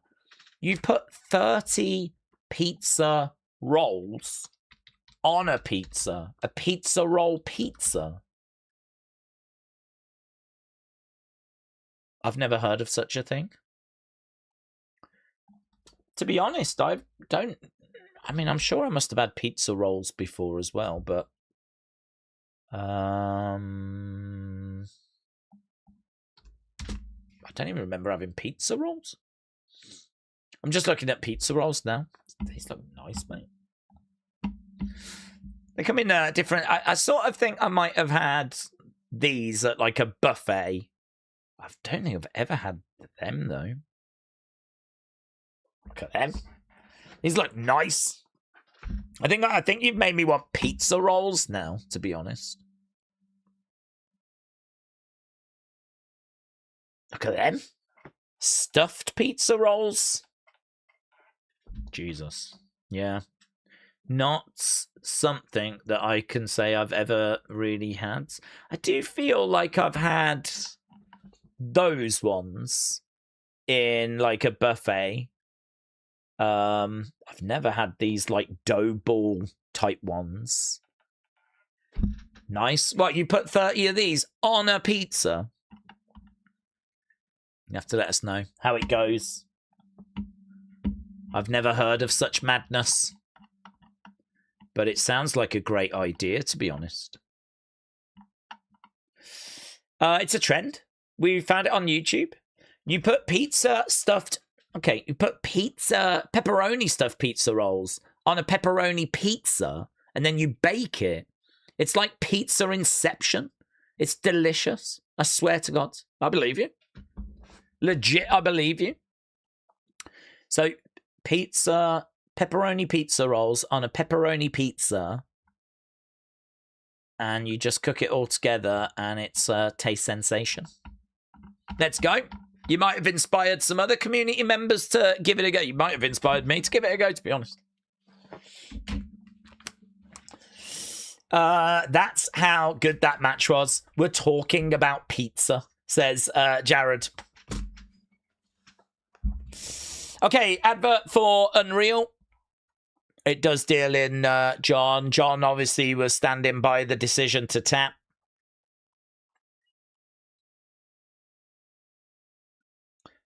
talking about Bron Breakker. It was good. I think it's good. I didn't really learn loads from the 4 episodes I've seen.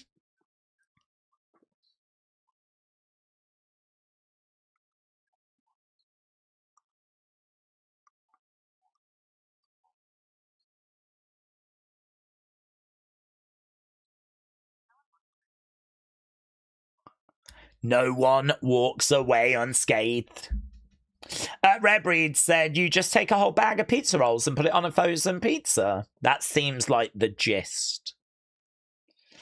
If we're talking about foods, I'm aging ostrich burgers right now for dinner. What do you mean you're aging them? How do you age food apart from just leave it for ages? Do you take it to the bingo? Give it a Werther's original? Do you put it on a mobility scooter? Do you have it wear a cardigan? A grey cardigan?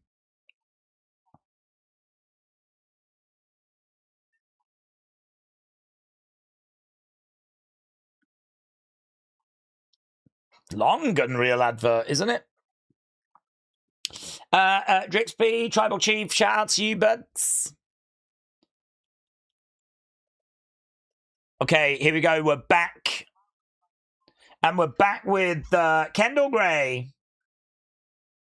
Okay, Darkstate versus Romeo, Noam, Saquon. Let's see how blown away you lot were. Kendall Gray and Lola Vice. So these two have got a little face-to-face going on. We're going to end the poll. It's come out at 59, 27, 10, and 4. It's come out as good 96. Good 96. Gunther is going to think his match will be easy, and then Aldis is going to surprise and frustrate him, proving that he's not a failed wrestler, says Robbie. AB said, Unreal Season 3 available now. Okay, Kendall Gray in the ring. Peaches on a pizza. What the? Someone puts peaches on a pizza. Here's Lola. I don't know. I think any fruit on a pizza is deeply questionable.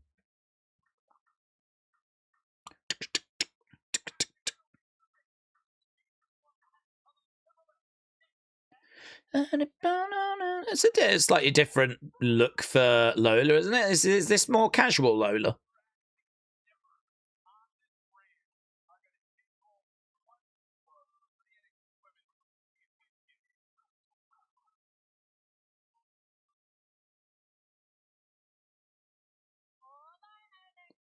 Hola NXT.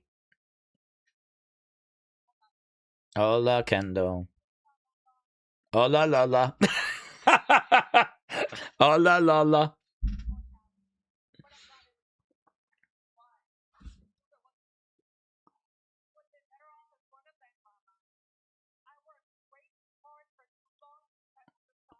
I worked way too hard for too long to step to the side.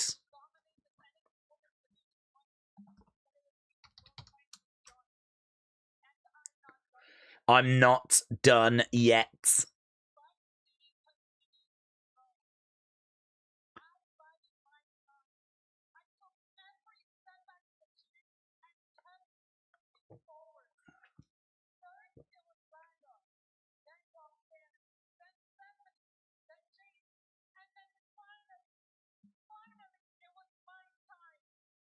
She's getting a bit emotional.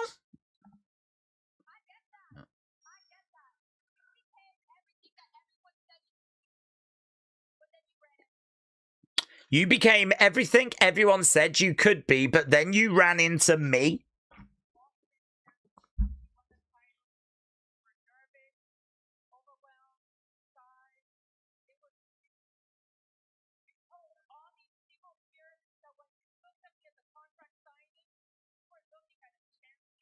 I like this promo from Lola, you know.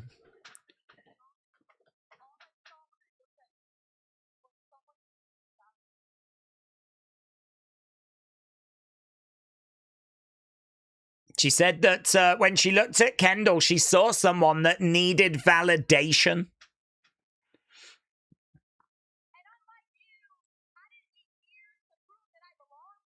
Oh, well, I didn't need years to prove that I belonged here.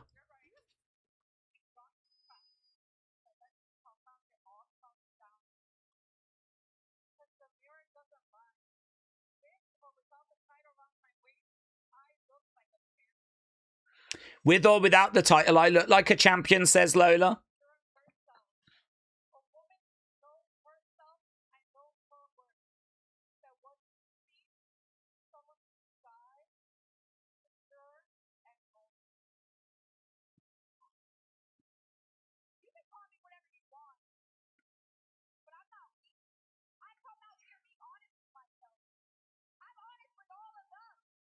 Kendall said she's not weak.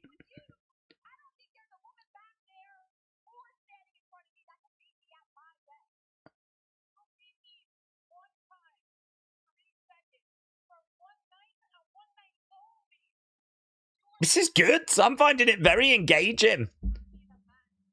Lola says, oh, you beat me in a match. You didn't beat me in a fight.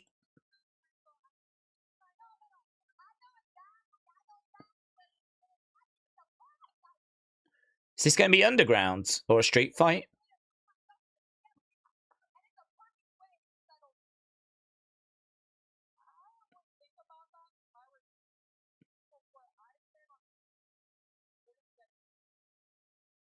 You're going to get exposed.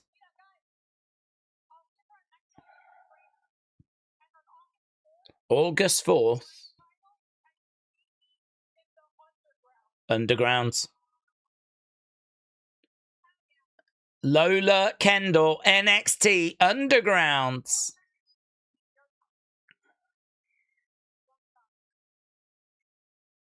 You don't sound nervous, but you should be.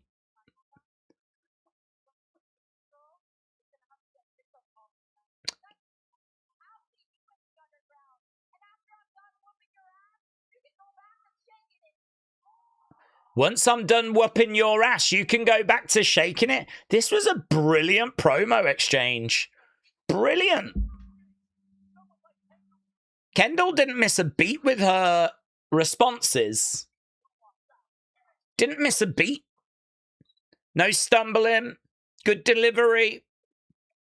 A little bit of emotion at time there from Lola as well. Kind of felt like as she was talking about all the obstacles she had to overcome, all the other women that kind of stood in her way and how she'd overcome them to become champion.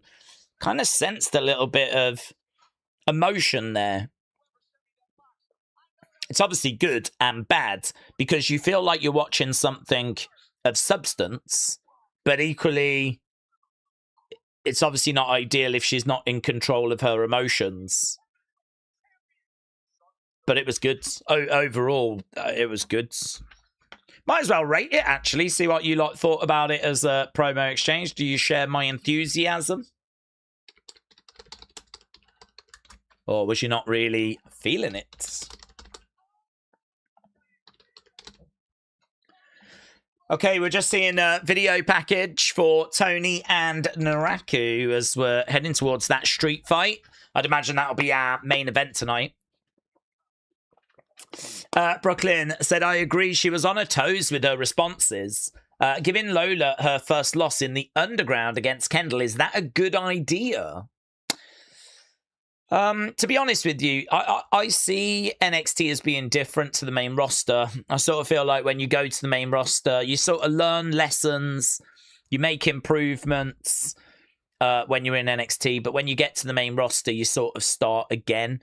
So if she loses in the underground in NXT, and then that's maybe the last we see of Lola, as soon as she debuts on the main roster, it's kind of a refresh, a restart. It's, you know, there'll be plenty of people on the main roster that won't ever have seen her before. So is it a good idea? I'd say it's not we don't have to be doing it, but they have faced a few times before. So, you know, you could have done a cage match. You could have done, you know, a street fight. You could have done something else. I think putting a stipulation in is probably right. Underground is Lola's match. Yes, I expect Kendall to win. Is this goodbye Lola then? Because it doesn't hurt her, in my opinion. As soon as you get to the main roster, it's a restart. It's a refresh. You're kind of starting from zero again. Because I promise you, there's plenty of people, kids, that love watching Punk and Roman and Cena and all these people. They ain't tuning in to see what's happening with Callie Armstrong. You know, they're not tuning in to see what's going on with Kendall Gray and all this. You know, there's a lot of people that don't watch NXT, so it is a fresh start for Lola when she comes up. Right, we're at commercial break. Trini said, is it possible the next time speak to a worker to try and get a small lockbox? Oh, what, is someone stealing someone's lunch? Do you know, I saw that. I saw a video of a girl that had put laxatives. I don't recommend it because I don't know legally where you stand.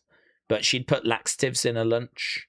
And she was just, I don't know if it was fake or whatever, but she was just sort of sat at her table during lunchtime, just like recording herself as, like, you know, you could hear someone like in pain in the background. It could have been a fake thing that they just did, but it just said, someone's been stealing my lunch. The laxatives have helped me figure out who. And it was just a little clip of her just sort of smiling into the camera.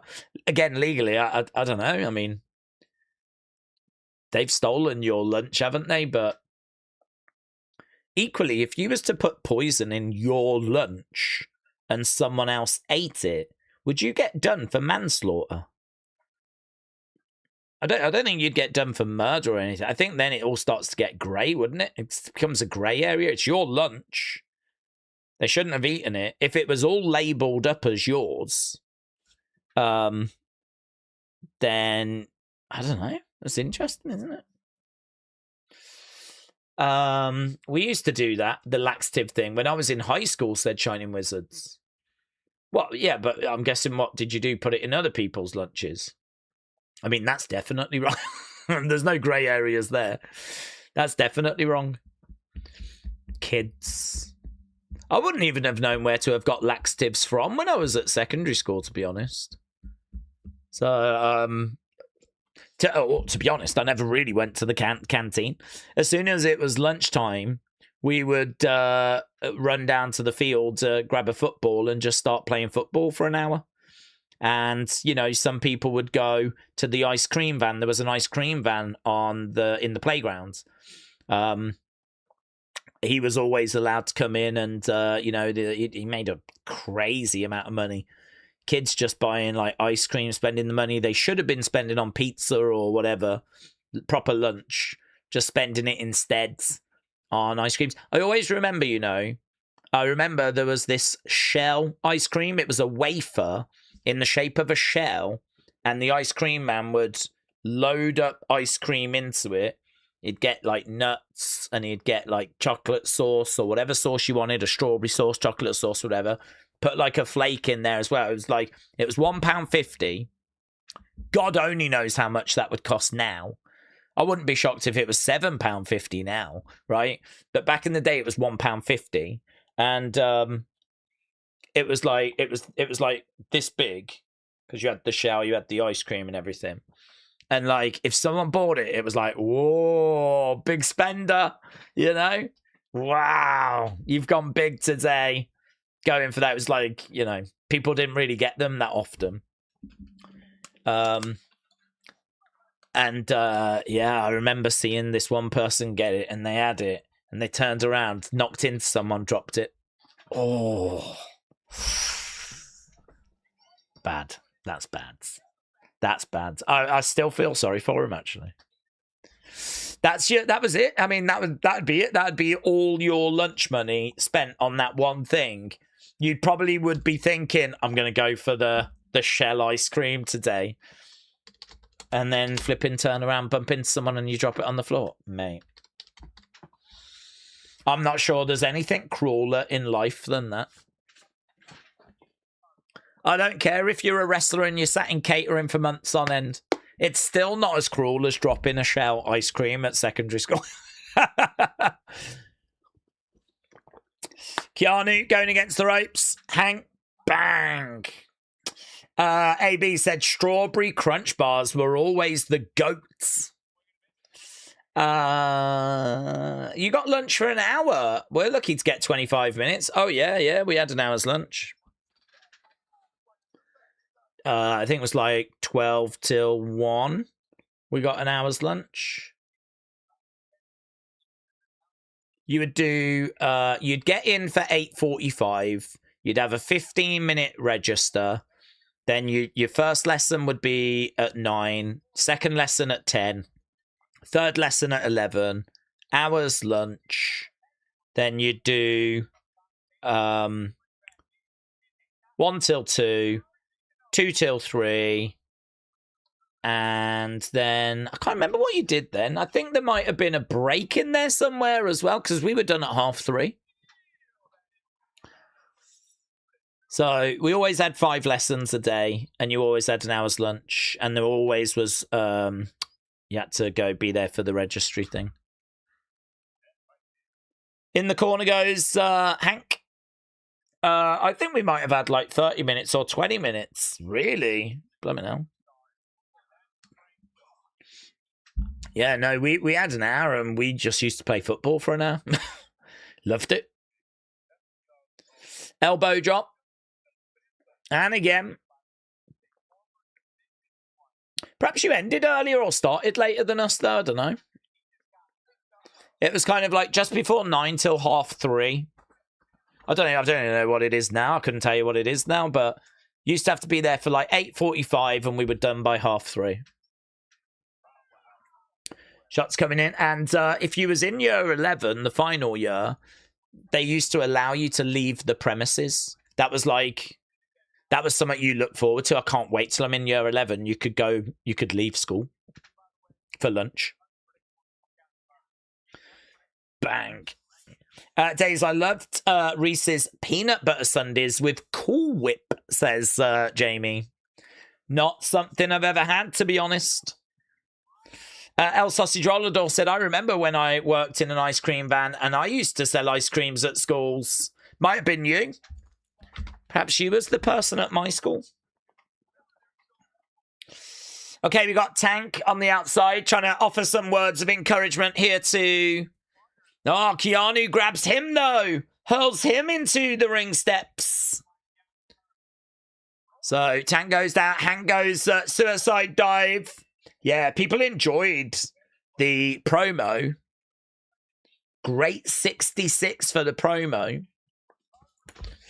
Hank with Keanu. Keanu going into the ring posts.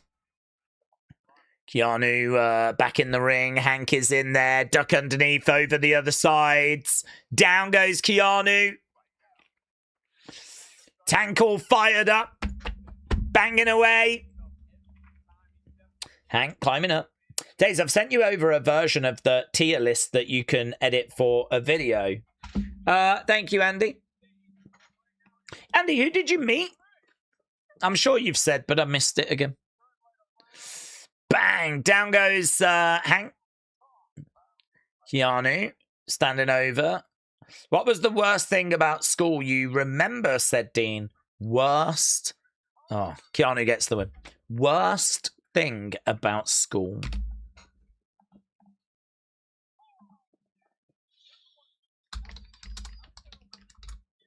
It's a good question.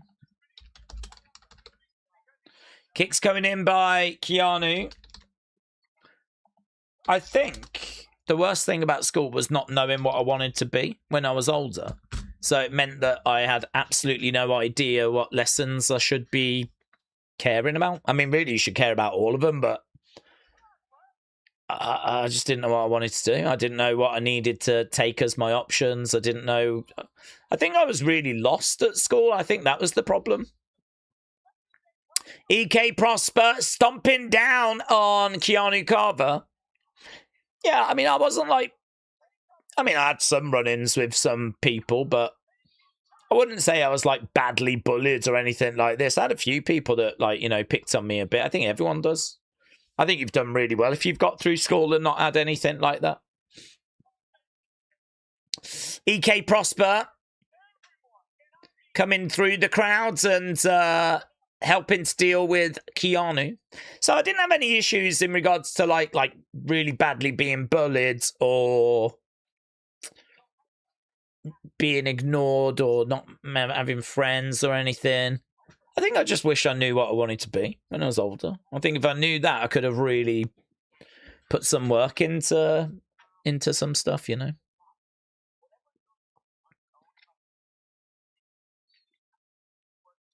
Nattie says to Thea, whatever you're doing isn't really working at the moment.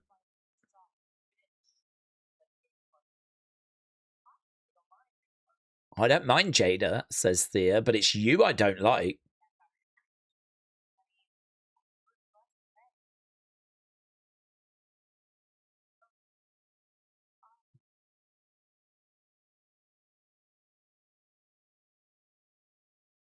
Okay.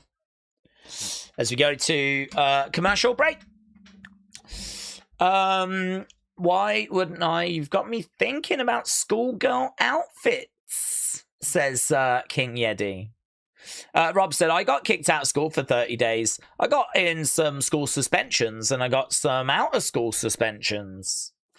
Yeah, I was not a tearaway like that, to be honest. I mean, I really kept my nose clean. I just, you know, went and just played football a lot during lunch breaks. I just used to play a lot of football. When I was in class, you know, I got told off for talking a fair bit, but I was not like, you know, a troublemaker. I think I was lost.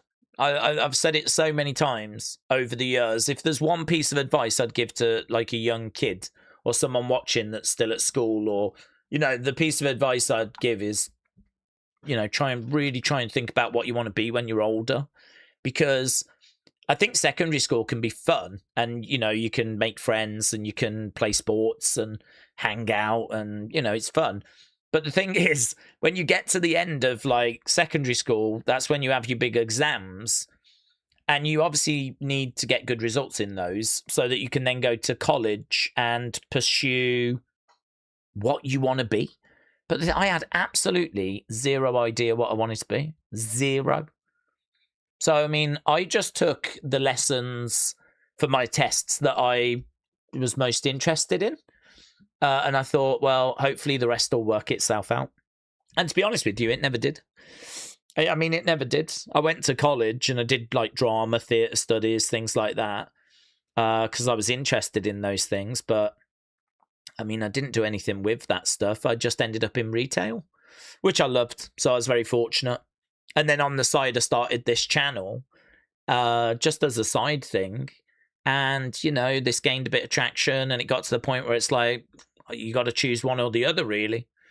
So, I mean, I've been very fortunate in that I've just fallen into things that I love. But, I mean, not everyone's that fortunate. Not everyone's going to have that. So, I do look back on my school days and think you really should have figured out what you wanted to be. But I'm sat here now still not knowing what those choices would have been. So, it's easier said than done, isn't it, really? I'm very jealous of people that are at school that are like, I want to be a police officer. I want to be a vet. I want to do this. And they know. I'm jealous of those people, because I bet it's so rewarding to know what you want to be and then you can work towards it. I bet that's brilliant. I bet that's awesome. To like, you know, have a dream and chase it and work towards it and achieve it. There was a guy actually that I saw a short of, and he had this amazing apartment full of so many cool gadgets. And he had these really cool chairs that were like quite arty, and his flat was like full of colour and it was exciting. And he's like, I get loads of people asking me, what do I do for a living? And he's like, I'm an engineer, that's it. I've been an engineer for 20 odd years. I always wanted to be an engineer. I became an engineer. I've had a few promotions. I earn a good wage and I just spend my money on my flat and I just make it look awesome. And it's like, yeah, I could have been that. I could have lived that life. I could have figured out what I wanted to be and just got my head down and worked hard at it, you know? But so I'm very jealous of anyone that's knows what they want to be. I think that's probably, when I look back at my school days, my big regret. But there's nothing about my school that was a problem. I was very happy. It's good. Okay, we're back from commercial break. So Keanu against Tank, not the longest match, quite short. Get your thoughts in for that match.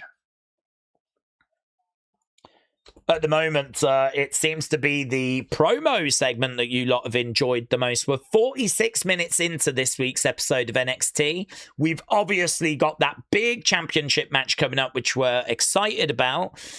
We heard from Robert Stone saying, so are you coming, yeah?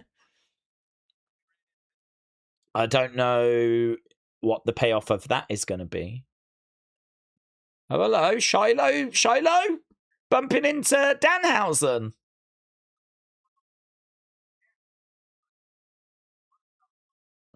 Okay, Shiloh and Danhausen.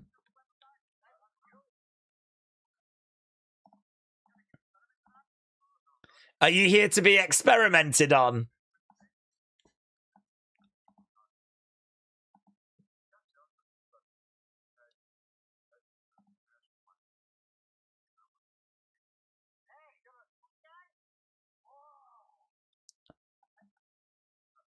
So, he wants a tooth?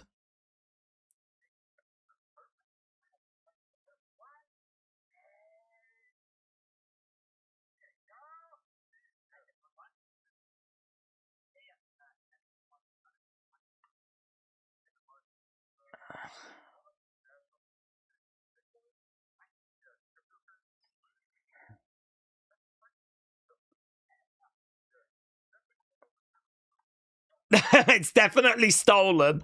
But if you're cool with it, I'm cool with it.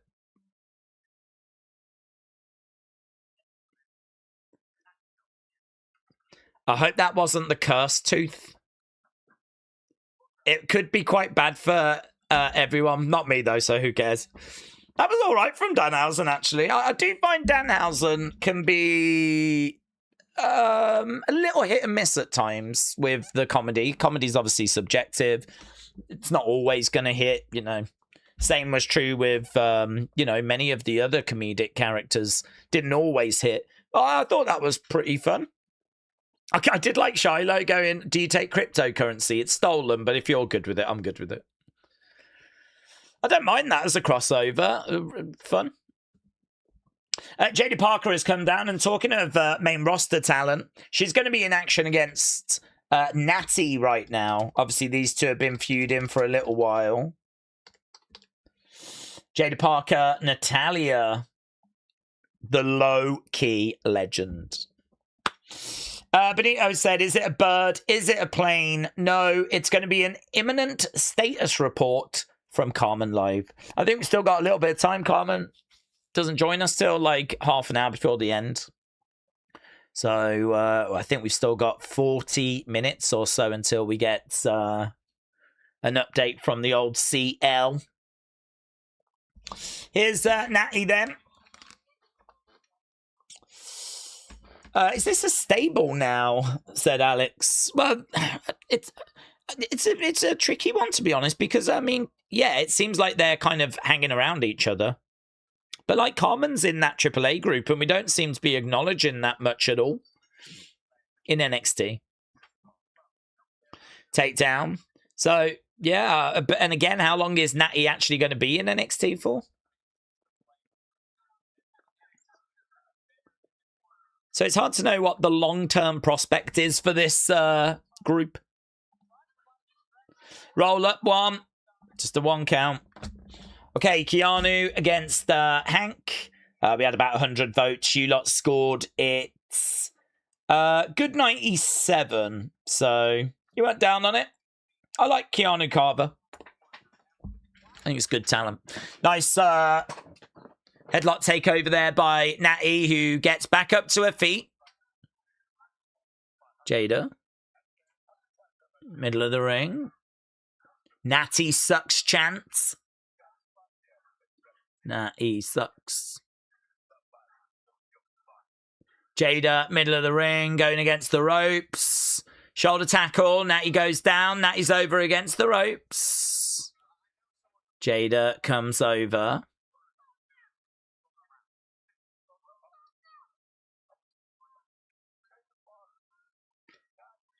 Jaida just talking a bit of trash here to Nattie. Nattie is back up to her feet.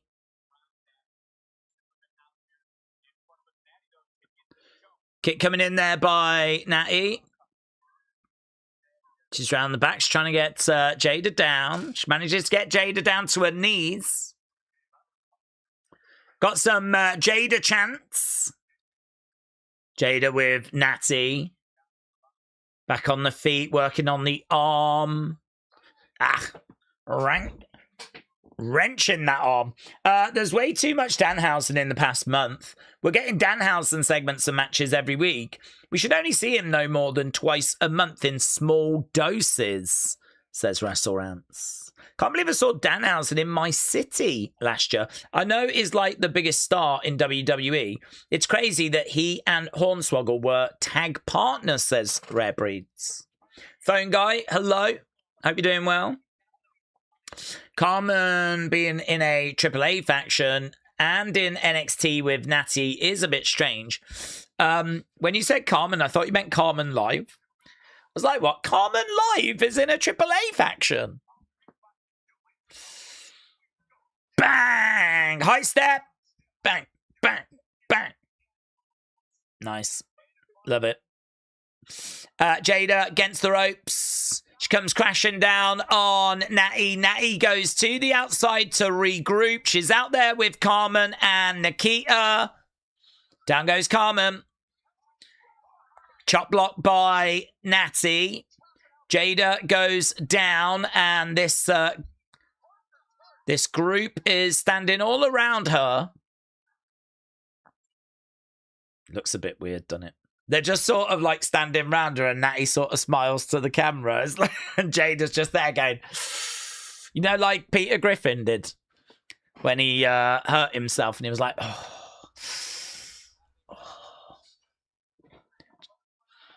Just looks a little bit strange. Kick coming in there by Nattie. Nattie is fiendish, says Jamquick. I bet Jey Uso hasn't got a problem with Jaida being on her knees.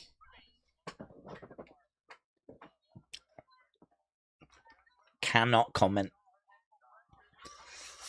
Right now we've got a figure four being applied on Jaida. Jaida being wrapped around that ring post. Nattie celebrates on the outsides.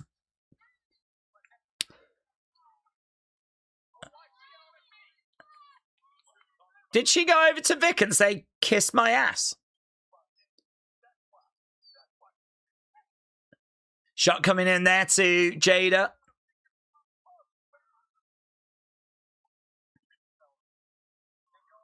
You were disparaging, said Booker T. That's why she came over and said that.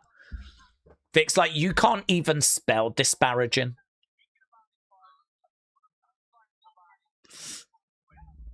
Let's go, Jaida. Let's go, Nattie. Let's go, Jaida. Let's go, Nattie. We got dueling chants. I tell you what we've got. We've got noise. We've got life. We've got energy. The fans care about what they're seeing right now.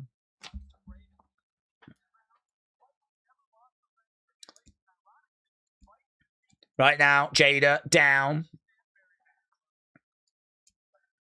Kick coming in there by Nattie. Oof. She's really grabbing her knee there, Jaida. Oh, Nattie's doing the high step. Mockingly. Shot coming in there by Jaida. Nattie. Big blow coming back. Nattie grabbing Jaida. Working on the leg. Oh, what's this? She yells out to the crowd, telling them to shut up. I don't know what we've got here submission-wise. We've kind of, we've locked the legs up in like what looks to be a type of figure four. I don't think whatever she was going for was working. Nattie trying to get over at the ropes. Rings of Saturn in. Rings of Saturn are in.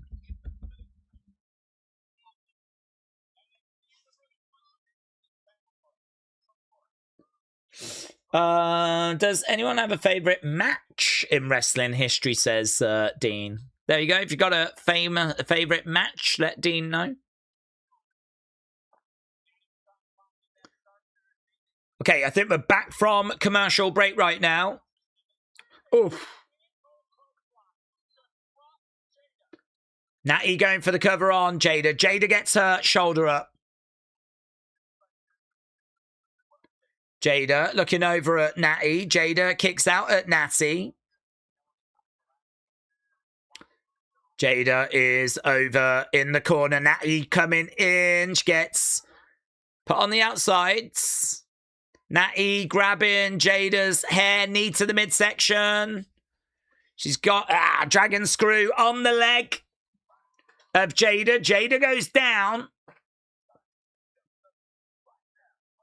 Right now, Nattie coming over again, grabbing the leg. Oof. Tell you what, they've given this match some time, haven't they? Nattie coming in, gets caught on the shoulders. Jaida with Nattie, bang, Samoan drop, Moody. I can tell you that Danhausen is trending right now. This match is taking us into the second hour. Nattie and Jaida battling away. Good Lord, Jaida walked in and the energy just went premium, said AB. Miss Parker chants are ringing out right now.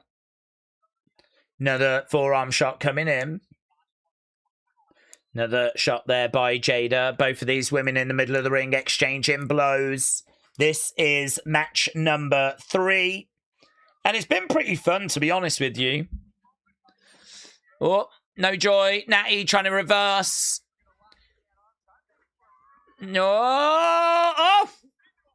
Falcon arrow by Jaida. 1, 2. Oh. Jaida with a Falcon arrow. That's not a go-to move for her. Nice. Nattie over in the corner. Jaida charging in. Nattie is up and chopped there by Jaida. She's in position. Oh, she's hobbling a little bit there, Jaida. She goes for her signature move, but not able to get it. Nattie is in the middle of the ring. Scoops her up. Oh! Driver. 1, 2. Just the 2 count. Nattie with the driver. Jaida really selling that knee. That was great. I don't know if she's just selling or if she has actually done some damage to that knee, but she's grabbing a hold of it and selling it.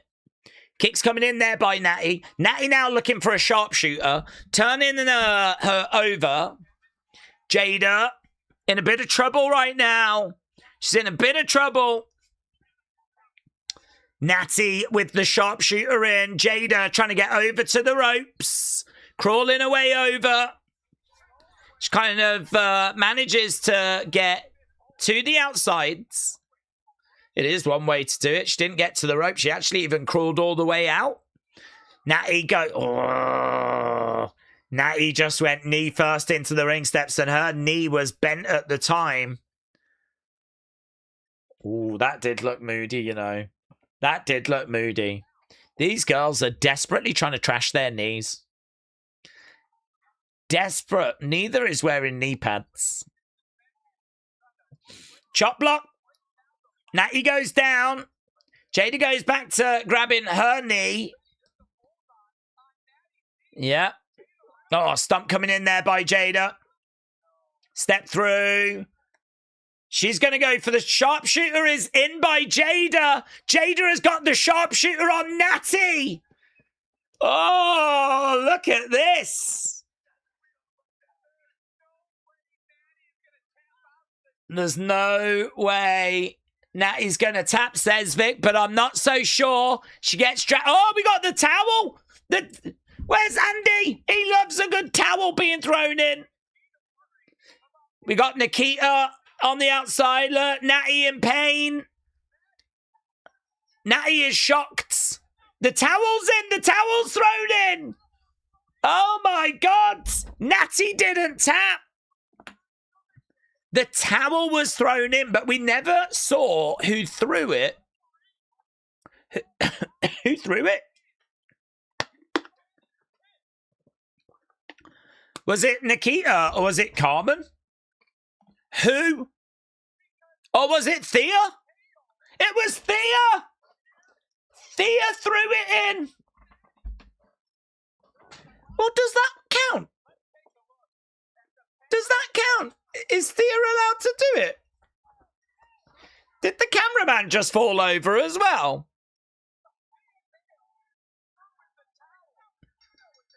Oh, right. So the ref didn't even see who threw it. Someone threw it. And it turned out to be Thea. But, well, I don't hate that finish. It's different. I'd love to know the rule, though, on who is allowed to throw the towel. Quit playing with me, says Jaida. This is where, when they released that WWE rulebook years ago, you could go, here's the rule on the towel.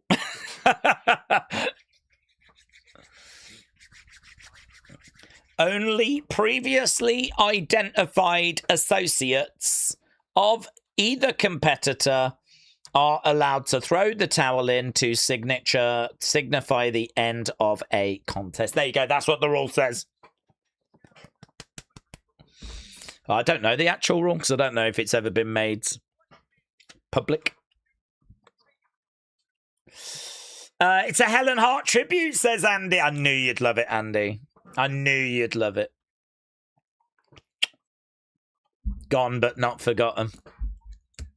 Helen Hart did that to Owen in the Bret Bob match in 1994, says Andy. James said, didn't put that rule book on sale too. No, I was looking for the rule book the other day because I've got it and we were talking about it. And it's a load of nonsense. It'd be good. It would be good if that rule book was like the proper rule book. I mean, there is no proper rule book. We just make stuff up as we go along. Naraku, Tony, still to come. Our main event, juicy, mates. Juicy. Let's go.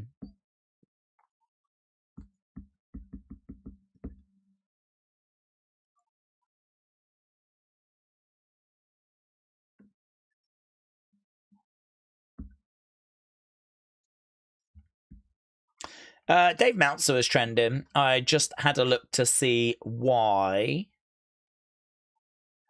Can't really see a reason why. There's just a few things. It seems like the one that's gaining the most traction is Dave Meltzer believes WWE is overdoing their presentation of Danhausen. And they're running the gimmick into the ground. And people are saying this is a rare Dave dub. People are finding themselves in agreement with Dave Meltzer and they don't like it. They don't feel comfortable.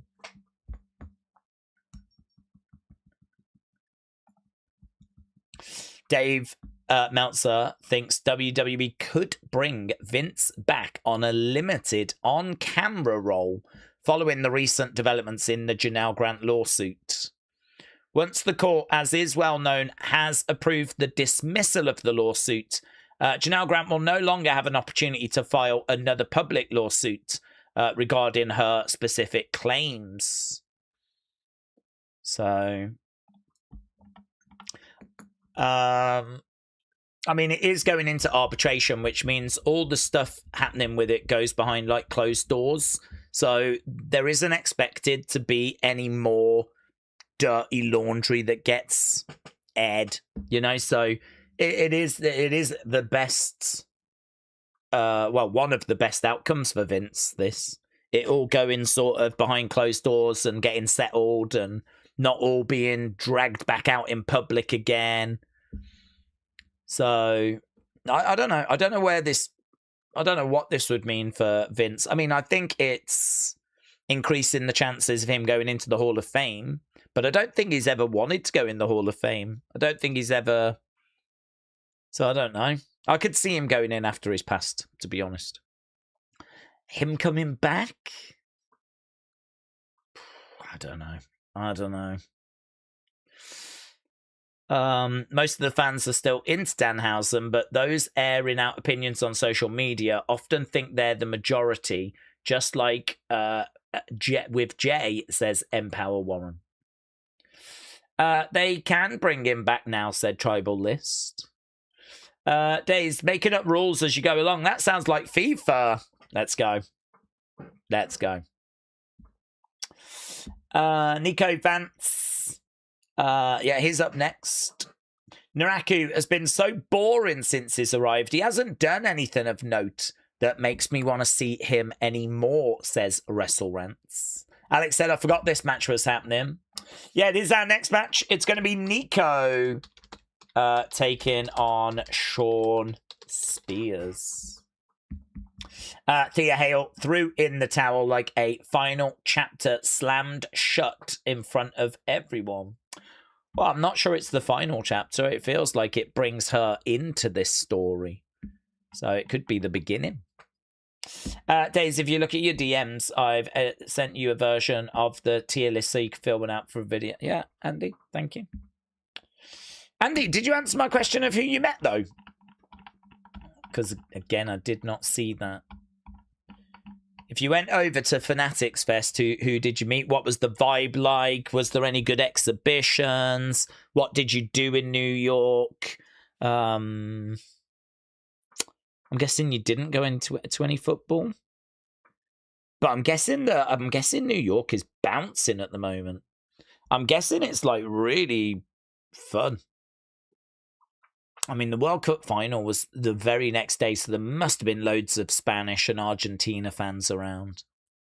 World Cup was so much fun. I'm going to so miss it now that it's done. I'm really going to miss it now that it's done. It's always good, though. I mean, the one in Qatar was good as well. I know that there was a lot of chatter around the politics and all that sort of stuff, but when the tournament got started, it was good. And that final was incredible 4 years ago. The one we got this year, seemingly not very good. But the whole tournament this year was great. Really good, really fun. And it was nice to see so many people like really positive about it. Days, we got an update from WrestleTix with 29,000 distributed. They've shifted 1,895 yesterday. 3 days ago, 4,495 on Sunday. So nearly 10,000 since it's gone to $25. That's great. That's great. Just get that stadium full. Get that stadium nice and full. $25. There's no excuses. I think it's in everyone's interest that the tickets sell. I don't think, unless you're an AEW fan, that anyone should be looking at those ticket sales hoping that they don't sell, because we're getting what we want. We've wanted cheaper ticket prices. WWE are now doing them, and you know, we want them to sell. Because to be honest with you, at this price, $25, if they don't sell, then, you know, we're starting to get into a conversation about how maybe WWE is just not very popular at the moment. And I hope that's not the case. I hope it's more that it's the ticket prices that's keeping people away. So good to see that there's been a sizable number of tickets sold since the prices dropped. Hopefully that continues.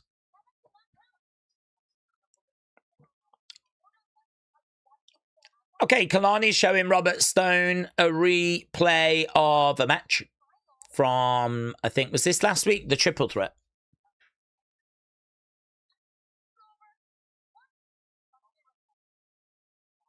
Referee's decision is final, says Robert Stone. Here's OTM. Heatwave.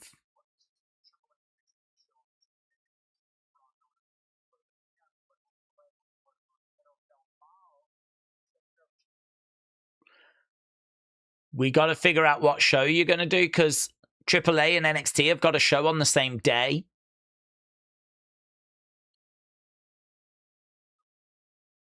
Ooh. Yeah, this is where it's starting to get a bit... So even though Carmen's in that group, and we haven't really been talking about that group on NXT, now we're starting to see there's a little bit of a dilemma because AAA and NXT have got shows on at the same time. Okay, here's Shawn Spears, and it looks like we're going back to that presentation of the chair, but he's actually in the ring. Shawn Spears in the ring, attacking Niko. He didn't come out the entranceway. Andy said, I met Cody, Rhea, Charlotte, and Danhausen, and it was crazy with the football and the Nick stuff around. I saw Rio Ferdinand and Chuck Liddell just randomly walking around the streets too. My God, that's crazy. Cody, Rhea, Charlotte, Danhausen. What made you go and see Charlotte?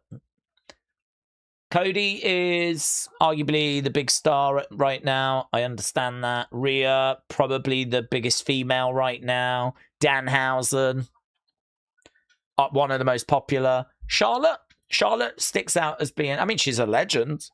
She's the most highly decorated female, but is she like a favorite or something? The other ones make sense. Charlotte's not been doing much recently.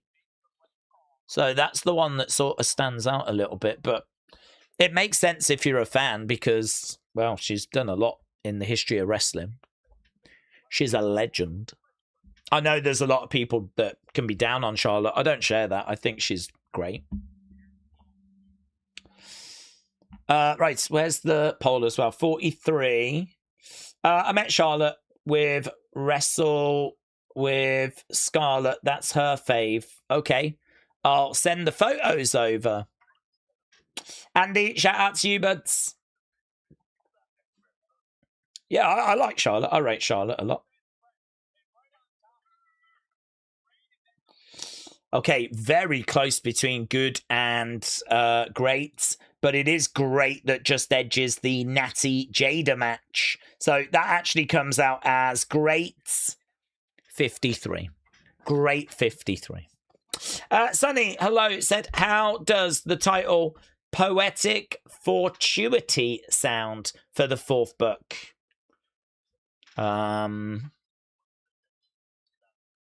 Cryptic. That's the word I would use. Cryptic. I don't know if a book titled that is quite telling me what it is. Poetic Fortuity.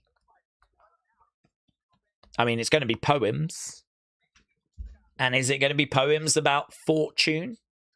That's where my mind goes. If the answer to that is yes, that's exactly what it is, then I would say it's probably not a bad title. Okay, shot coming in there by Niko. Niko in control, even though Shawn Spears jumped. Niko attacked him from behind. Niko has found a way back into this. Niko needs new gear, said Jennifer.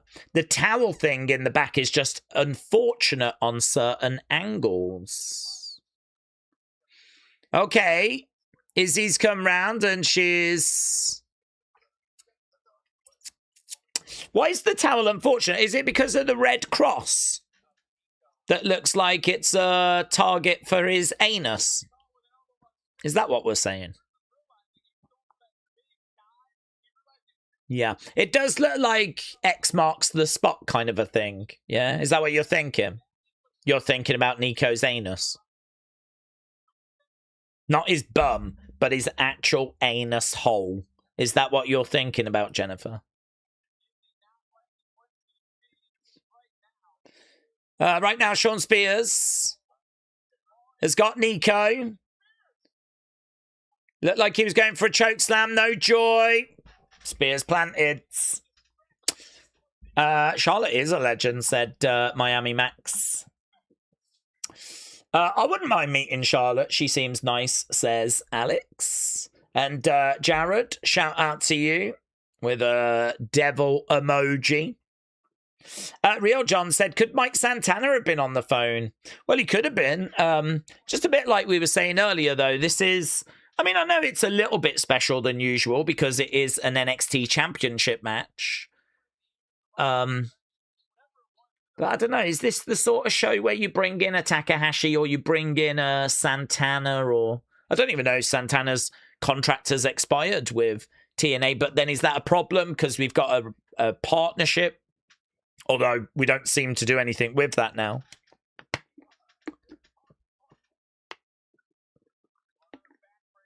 Niko backing over in the corner. Jennifer said when he squats, it's just dangling down there. Well, you're not the first woman to say that, Jennifer. And I doubt you're going to be the last either. James said, oh my God, it's going to be a tease for the return of Killer Cross. Do you know what? I'm shocked that no one has told me it's Zilla. It's Zilla. It's going to be Zilla. It's Zilla on the phone. It's usually always Zilla. Maybe it is. I don't know.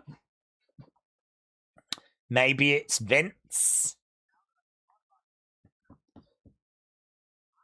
Right now, we've got Shawn trying to get up. Dean said, what's the best autograph you've ever had? That's a good question. I've got a Vince McMahon one, which I loved, and then I didn't love it as much recently, but I don't know. You just can't tell the history of WWE without Vince. So I have his autograph. Cost me a lot of money, but I do have it. Nice there by Niko. Tribal Chief said, I would love to see TNA stars back on NXT like Leon Slater, Moose, Mike Santana, Mustafa Ali, and many, many more. Days, I've DM'd over the photos. Do you want me to show them? I'm happy to show them. I haven't seen them, but I can show them. Or do you not want them shown, Andy? Oh, I can't see why you wouldn't want these shown. These are great. Yeah, on you. Yeah, let's go. Here we go, look. There is Cody Rhodes meeting Andy. 11 as well. I don't know anything about basketball, but I learned that's Jalen Brunson's number. Oh, shoulder tackle. Down goes Niko. 1, 2. Kick out there by Spears. That's a great picture. Really great picture. I like the facial expression on Cody as well. It's looking cheeky. Let's go over here as well. There's Danhausen. That's great. I like that.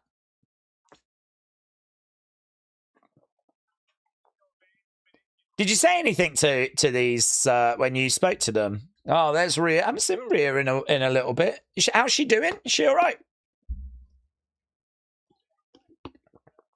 What's up with the belt? Might just be the camera, but belt looks like it's got little, I don't know, clusters on it or something. That looks normal. Perhaps it's just the way it's caught the light. Nice. Very nice. Very nice. Very evil. And Charlotte, you say this is Scarlett's favourite. She looks like she's been playing basketball, doesn't she? It looks like she's just come in off the streets. off a court. Looks like she's playing b-ball with the lads. Do you know what I mean? She needs a ghetto blaster up here. Jesus. Had she just come in from the film set of Don't Be a Menace to Society? Down goes Niko. Big boot coming into the midsection. I tell you what, there's a lot of love in this picture, isn't there? A lot of love being shared around. It's good, that is. Really good. You must be thrilled with those. I think all of them have come out so well. Really good. Basketball size is crazy. Jalen Brunson was about the same height as Roman, and Jalen is considered undersized for the NBA. Danhausen was talking in his normal voice. Ooh.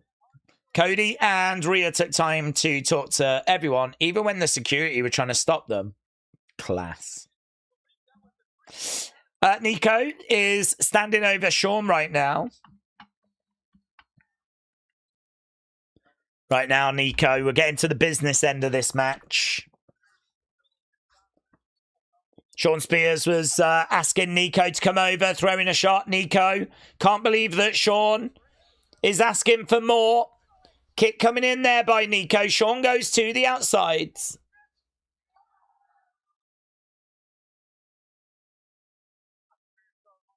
Niko through the ropes.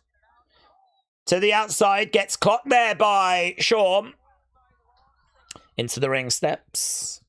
With SummerSlam soon and the Vince case closing, how surprising would it be if we got an angry Vince marching down and proclaiming he wants his company back? I'd say very surprising.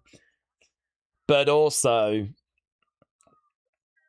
that would make a lot of noise. Maybe not all of it positive, but I don't know, man. A WWE could really do with a story like that, couldn't it? Where there's a power struggle and it's big and it shocks like WWE to its foundations type thing.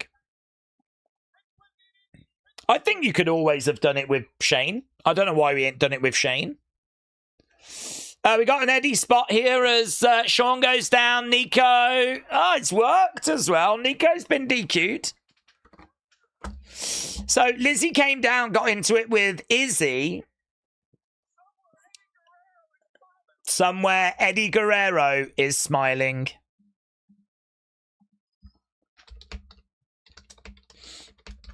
So Shawn Spears gets it with his experience. Well, he watched an Eddie Guerrero match once.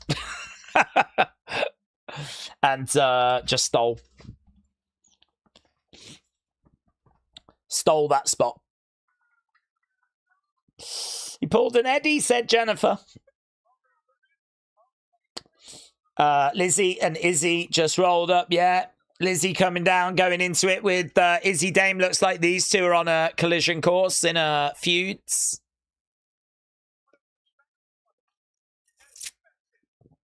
Okay, we've got 35 minutes to go. We've still got our main event. NXT Championship on the line in a street fight. Are we getting a big finish?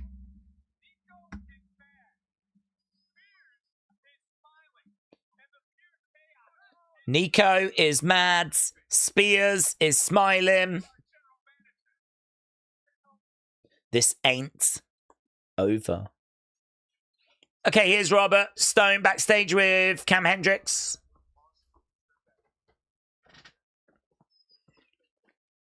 %67.2%.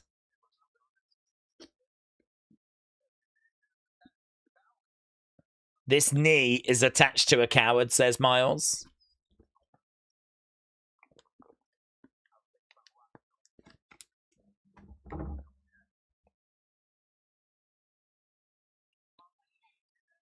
NQCC reunion.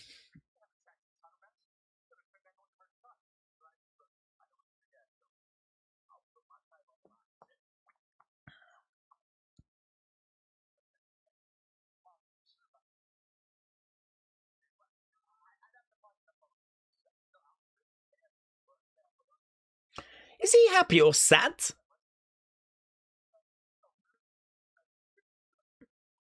I think he's happy.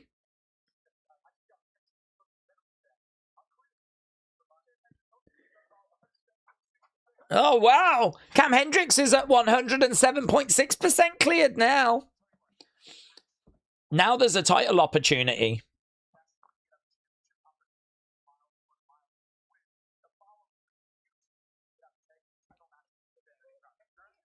Okay. Oh, yeah, Tavian is pumped.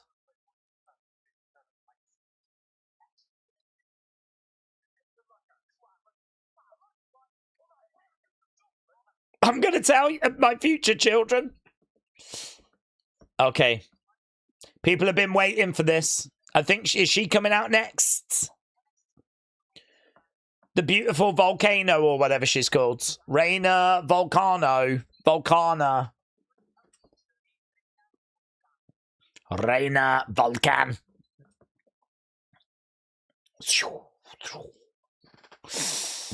Cam Hendricks with random numbers, says Jennifer. I have a bad feeling that HBK might do a horrifying thing next week. What would that be? Cam beats Miles. I've just got a weird feeling he's going to get a push, but I'm hoping I'm wrong, says Alex. Reset Days, how are you? I'm good, thank you. I watched an old video where you got a Daniel Bryan autograph in Birmingham. You said you lost it. Did you ever find it? I didn't. I've told that story a few times. It was when I was living in Birmingham. It was a Sunday. I was heading to a car boot sale, which is like a garage sale type thing. But in Birmingham, there was a bit of wasteland in the town centre. And on a Sunday, cars will pull up full of stuff from, you know, their homes. They'll get a table out and load it up with the stuff. And then you just go up and down the aisles looking at the tables. You know, we take 50p for this, mate, blah, blah, blah. And you just, like, you know.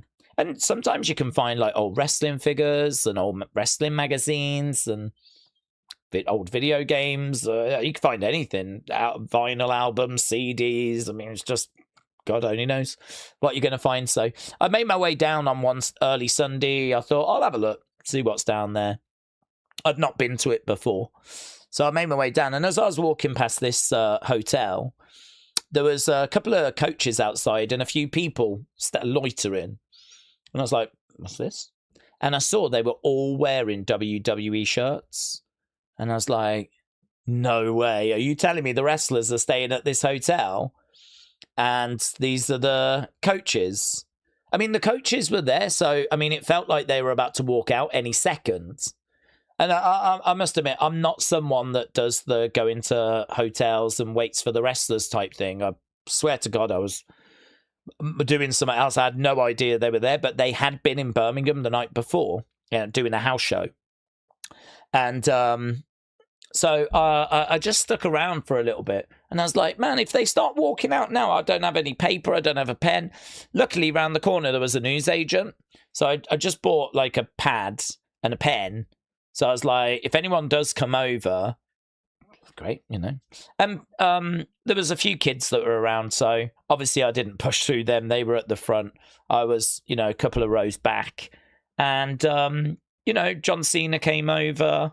And the weirdest moment was I was standing there watching as The Miz came out, and there was a few others that came out. And you're standing there, and all of a sudden you hear someone go, excuse me, excuse me. And it was Randy Orton. Randy Orton, who had just been to the gym and was just trying to get back into the hotel, had to kind of cut through the fans. I mean, there wasn't loads of us. It was only about 5 rows deep. But he did just have to cut through and kind of to get back into the hotel. Because clearly he'd just been to a gym somewhere. So you're like, as Randy Orton walks past. I mean, not enough to go, oh, can you do that? He just walks past. The only person out of everyone that came over and had time for everyone was Daniel Bryan. I think Dolph Ziggler came over. I remember Dolph coming over. And it's great that, you know, a lot of them just came out the hotel, went straight on the coach. But there was a few that came out and came over. And but the only one that really did sign everyone's stuff was Daniel Bryan. Even John just came over and really focused on the kids. I ain't got no issue with that. don't bother me. I didn't expect any of to see any of them that day when I was just going to a car boot sale. So he did scribble on my pads, and I was like, oh my God, this is incredible. But the thing was, I've moved flats now since then. 1, 2, 3, 4, about 6 times. I've moved about 6 times. So that pad would have been put with... no way I've thrown it away. No way. So unless, like, you know, my then partners chucked it. No way I've ever thrown it away. But I've moved house 6 times. I just couldn't tell you where it is. And it's never shown up, no. So that was the Daniel Bryan story. I've told that in an old video, have I? What video was that? I don't remember. I mean, I've spoken about it on streams, but I don't remember. I don't remember sending it in a video. So Reese, you'll have to let me know what video it was. Alex said, I met Randy's wife at Money in the Bank completely by accident. We were chilling outside before the show. She walked up, said, excuse me, and then went on to Cody's bus. Oh my God. They're having an affair? That's breaking news. Okay, here she is. Here's Reina Volcan. It's very epic music, isn't it?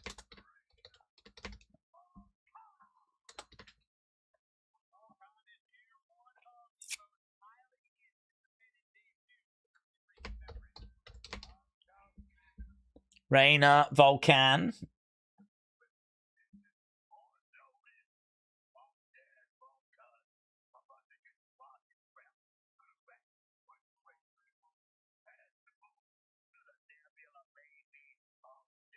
I don't know anything about her.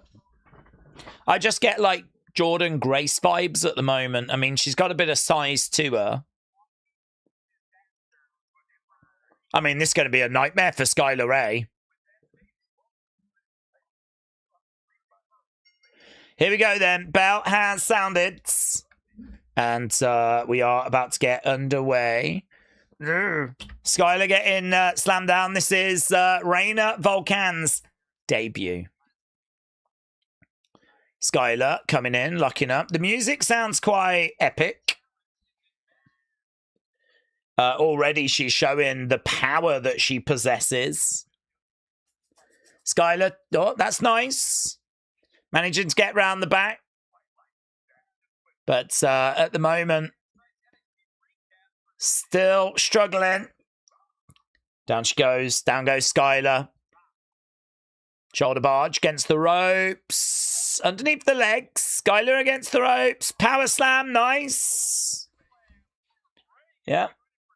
Fine. Reina charging over. Skylar moves. Kick coming in there by Skylar. Shot to the midsection. Going upstairs. Reina with a shot coming back. Skylar charges in, collides into... Oh, the gymnastics have been broken out. That's probably Skylar's best offense here, is like hurling her whole body into Reina Volcan because the size difference is considerable. Elbow to the lower back there by Reina. 1, 2... Shoulder up. Booker said he thinks that Reina is going to go straight to the top. Reina, oh, I like that. I like how she just screamed out as she like brought the arms back, really pulling back on the arms, putting a lot of pressure on the shoulders. Skylar getting back up to her feet. Okay. She manages to fight out of it. Reina going back against the ropes. Elbow misses there by Reina. Shot to the midsection by Skylar. Ducking underneath. Shot to the midsection again. Driving Reina back. Forearm shot there by Skylar. They're giving Skylar a little bit of offense. She explodes into Reina. over. Bang! I don't know, man. Is this how... I don't know. Is this how you present your new monster by having Skylar kind of getting some offense in? I thought she was just going to come out and murk her. Charging over, grabbing the leg there of Skylar. Skylar goes down. This could be the beginning of the end. On the shoulders. Is that a torture rack? So she plants her legs. I don't mind that, actually. Stomp, stomp. She's got him on the shoulders. And then, like, torture racks. I don't know what she calls it, but... it was fine.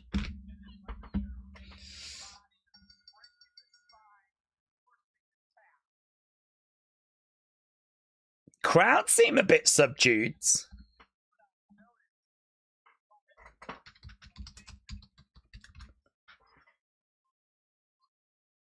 Oh, hello, popcorn chicken.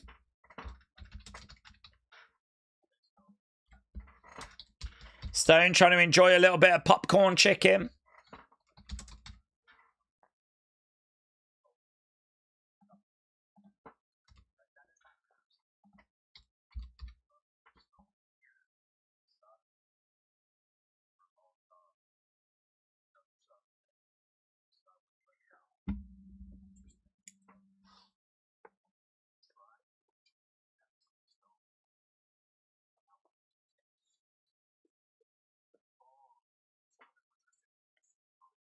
Oh, yeah, forgot about this whole fog is coming stuff.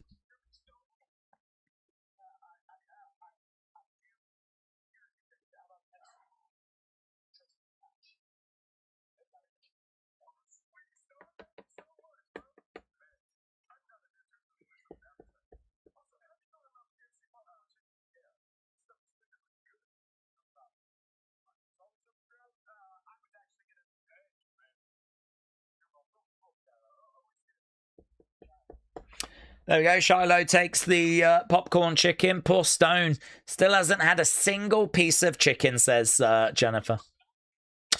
Tony, Naraku, our main events. Next. Carmen. It's not Carmen live. It's Carmen 9267. Carmen, are you live still, or are these all pre-recorded comments? Someone's arrived. Someone's just arrived. Someone's arrived. Guys, things are happening. Things are getting exciting. Things are getting flipping real. Okay, so we have got Tony D'Angelo versus Naraku. Main event time. Porky Pig says, oh my god, guys, someone has arrived. What if it's the president? What if it's Donald Trump? He likes to be at big events. World Cup final, UFC White House, Tony Naraku in a street fight. Can't rule it out. I wonder who showed up, says Garrett. I think it's Tony Khan. AB said a KFC ad during NXT is crazy. 1 second it's wrestling. The next second it's finger-licking goods. If it's Trump, I'm going to turn NXT off, says Jennifer. Well, we don't know that it is Jennifer. Please keep watching because it might be JD Vance. It might not be Trump. It could be Pete Hegseth. Couldn't it? Could be anyone from the administration. It doesn't have to be Trump, so don't turn off just yet. Is it Santana, says Beetlejuice. Could be. Alex said, I think it's Ronald Reagan. I think he's back from the dead. Who else could it be, said Alex. A great shout. That's a great shout. Wrestling said, Daze, it's going to be the return of Mark Nero. Well, it's long overdue. Carmen said, Daze, in my channel name, I've put Carmen Live 1 in the parentheses my channel name is Carmen9267 is the Carmen like I don't actually understand what you've just said there. What seems to have happened is you've just said your name quite a few times, so I don't quite understand. Are you saying that you're not the real Carmen Live? You're a tribute to Carmen Live? Is that what this is? Is that where we are now, Carmen? You're not actually Carmen. We're waiting for the real Carmen. You're just a tribute to Carmen. If I've understood that correctly, respect. Respect. It was about time that someone paid tribute. Doug Dilly said it is going to be that's a good point. It's WWE Hall of Famer Donald J. Trump. Word Life Cena fan said it could be you, Daze. Can't rule it out. It could be Mike Santana. Maybe Trump wants to do WWE at the White House, yep, and he's pulled up to have that conversation. It's going to be Colonel Sanders said. That's such a good shout, Joe. That is such a good shout. We're sat here talking about KFC popcorn chicken. Why would it not be the Colonel? It's a great shout. Perhaps it's Ronald McDonald who's arrived to try and convince NXT to move away from the dark side and to come over to... Perhaps it's Wendy from Wendy's. Perhaps it's a cow from Dairy Queen. The cow. I don't even know if it is a cow because we don't have Dairy Queen, so I don't know what the logo is. I think it's just a D and a Q. Perhaps it's the letter D and the letter Q. Perhaps it's two people dressed as the letter D and another person dressed as the letter Q. Very difficult letters to dress as. They don't lend themselves to the human body so well. I suppose the D, you could be standing and then you just have a bit that sticks off, so that's okay. But what the flip do you do for the Q? How do you get a Q costume? I mean, your body's going to have to sort of go round, or you're going to have to be like that if you're going to go through the middle bit.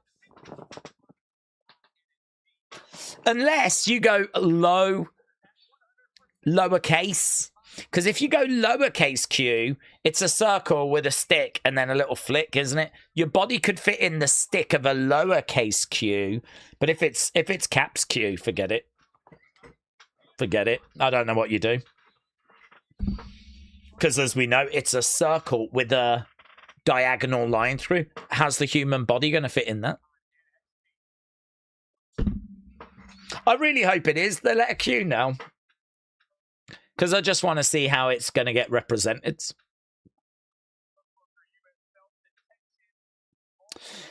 Did we all miss Shiloh acting differently? He was wearing Danhausen's cursed tooth, says Winfords. No, we saw it, but we weren't massively impressed. I don't think he's very good at the character work at the moment. AB said this was probably, if it was 2008, Naraku making his way down, yes. It could be RoboCop, said Dean. Well, it was wildly successful when he appeared in WCW. I think we would absolutely want to recreate that magic if we could. Carmen said, Daze, this account I'm using in the chat is the original Carmen Live channel. The other account I've got is Carmen Live 2. Carmen, this is so confusing. Are you saying that you are related to Carmen Live? Is that what you're saying? This is... I don't know what you're saying. I think what you should do is you should enjoy this main event match as Naraku and Tony are going to battle in a street fight. We've only got 16 minutes left. Who the flip is showing up? Days, it could be Ginge that... Oh my God, perhaps it's Carmen Live? Because we've got the Carmen tribute in the chat. Perhaps Carmen Live's just pulled up? With the ARW Pro Gang? And they're going to murk NXT?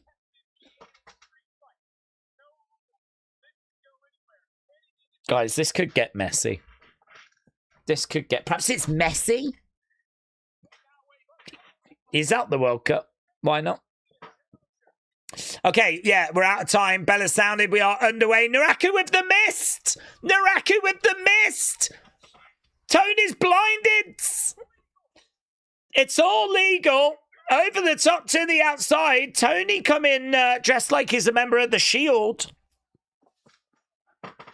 Into the barricades. Oh, moody, mate. Moody. Into the barricade, but the barricade has got the LED board on it. So he's just gone into the LED board. Tony's getting murked.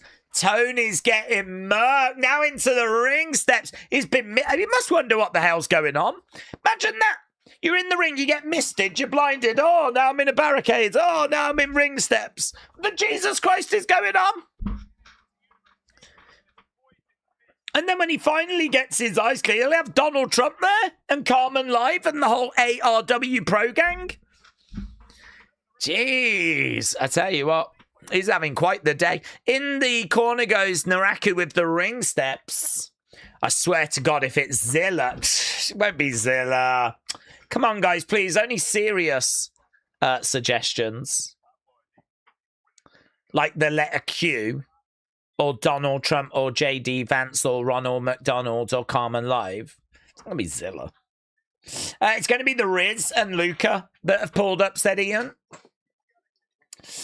Daze, I just found the video. It was from 2017. It's called Story Time when you met the... Oh, really? God, I don't even remember that. Do you know what's funny? I remember doing a few videos that were telling stories. Yeah, my God, Jesus Christ. That's so weird that I have forgotten about even doing those videos. And, yeah, I think I only did a couple. I thought it would be really good to share, like, some stories of, like, to do with wrestling.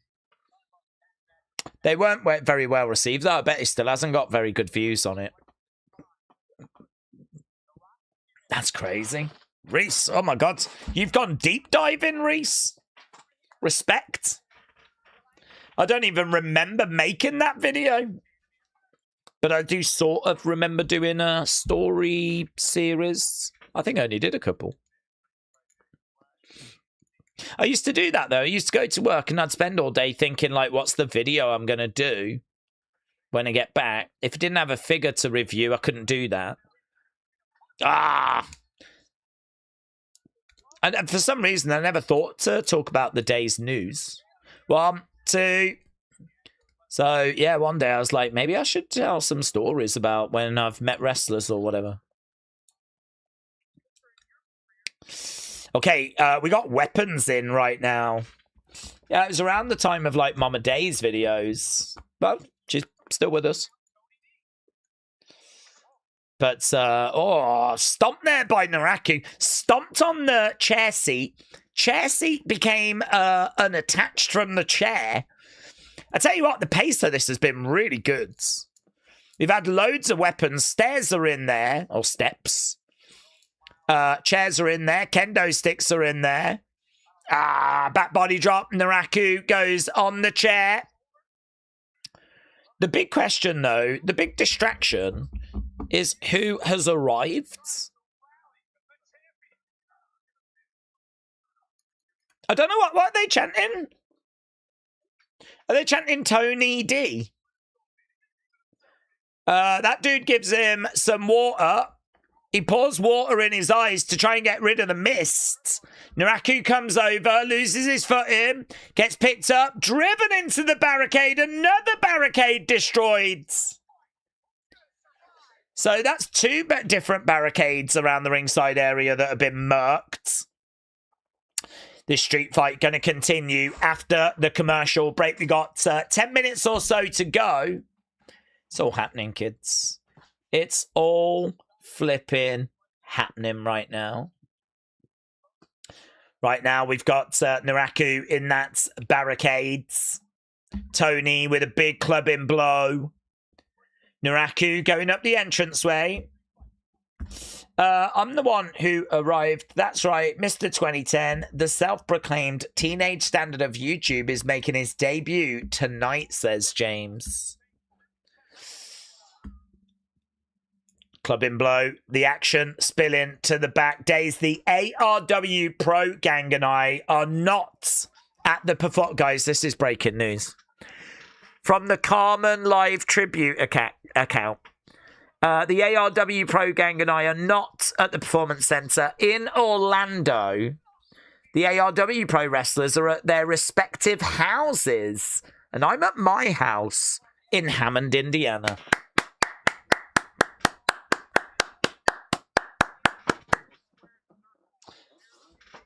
Tribute to Carmen. Thank you. Appreciate it. Right now, we've got Naraku with a lights. Wallops Tony with it. We just saw briefly the weight room, and now we've gone back to the ringside area again. I felt like we could have done a bit more backstage. Naraku is suplexed. Durban's main one, shout out to you. Denise said, why do they allow the spitting mist? It's so unsanitary. It's just gross. Asuka uses it. I wouldn't mind being misted by Asuka. It's all right. That's okay.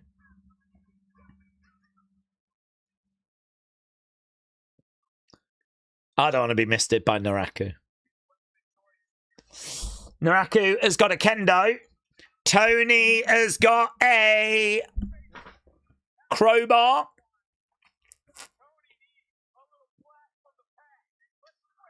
We got, yeah, guys, we've just found an answer to the age-old question. What wins in a fight? Kendo stick or crowbar? And we've got our answer. It is absolutely crowbar. Crowbar wins. Into the edge of the ring. ARE Pro. What's ARE Pro? Is that a new promotion? Oh, here's a ladder. Here's a ladder. I know a ladder when I see one. That is definitely a ladder. You can't master the noise until you master the silence. Tony grabs the ladder, chucks it to the outside. Down goes Naraku. I think we've gone commercial. It's ladder time, said Jennifer. Durban is the one that's in the car. Spoiler. Tony has got a Slim Jim table in the ring. Days, I went to the third Dollar Tree location to open in my hometown of Hammond, Indiana on Wednesday. It's 3, 4, or 5 minutes from my house, and it opened on July 2nd. So all of you Dollar Tree fans out there, we just got a really big spoiler bit of information from Carmen that he did attend the fairly recently opened. It only opened on July 2nd. Jesus. It's only been open 20 days. I bet it smells like fresh paint. It's great to see that new Dollar Trees are still being opened up, though, so amazing. Guys, if you do have any Dollar Tree questions, please fire them in. Carmen, I'm sure you'll be happy to answer those, won't you, Carmen? Dollar Tree questions. 1, 2. I got a question. What's your favourite item that Dollar Tree sell? Carmen? And did you buy anything when you went? Reese said, I actually went to Dollar Tree today as well. Did you see Carmen? I brought my daughter a toy. Oh my God. Over on the top rope goes Tony. Days, the mist hit. The Street Fighters exploded into chaos. Tony goes to the outsides. Naraku going out after him. It's Punisher-themed gear that Tony's wearing. It makes sense. I just saw the patch on his vest. I thought he was paying tribute to Kurt Angle when Kurt Angle joined the Shields. Ladder to the midsection. Carmen said, Dave's my favourite thing at Dollar Tree was Hot Wheels, the Matchbox cars. That's a great answer, actually. That's a great answer. I agree. Okay, Naraku on the outside with Tony, trying to get him back in. We've only got 5 minutes to go. Who's going to leave with the NXT Championship? Tony through the commentary table. Commentary table explodes. Candy everywhere. Holy shit. Holy shit. Holy shit. This crowd should be chanting popcorn chicken. Popcorn chicken. Popcorn chicken. That's what KFC would want. Right now we got Tony being thrown back in the ring. I barely missed King Carmen live when I was at Dollar Tree, said Benito. Was you there as well, Benito? Did you go to Dollar Tree? Is this where everyone's hanging out, is it? When the stream's on? You all just go to Dollar Tree? We don't have it over here. We have Poundland. Pound Worlds. Oh, he tried another miss, but it was blocked. It was blocked. Oh, now he wipes his hands all in the face of Naraku. Oh, my God. Shot there by a kendo to the midsection. Naraku getting walloped by Tony. Ah, he went downstairs with the kendo. Oh, my God. Right in the EO skies. I wonder if she's backstage, actually. I wonder if she's there. She might be there. She should come out and help her husband. What the hell is going on? Someone stop the damn match, said Sugar Boy. Choke slam through a table. Tony, 1, 2. Tony gets it. Tony wins. Tony retains. I thought Naraku had a chance here. But the bigger question, who arrived?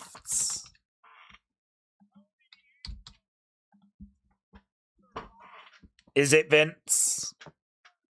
Is it Donald Trump?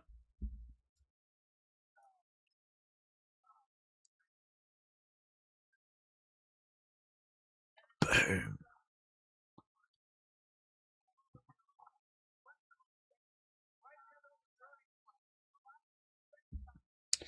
It's going to be Enzo. It's going to be Santana. Enzo's an interesting shout. I just naturally presumed he was going to be shown in the vignette with Big Cass. What if it is Enzo?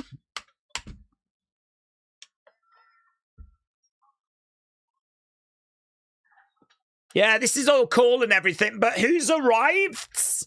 Who's arrived? Tony in the ring. Here we go.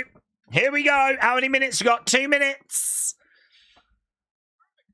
Here we go. The music changes. It's not Born Nasty. Is this Santana? It's Santana. It's Santana. Santana arrives. Now, has he actually signed? It's new music. Mike Santana is here.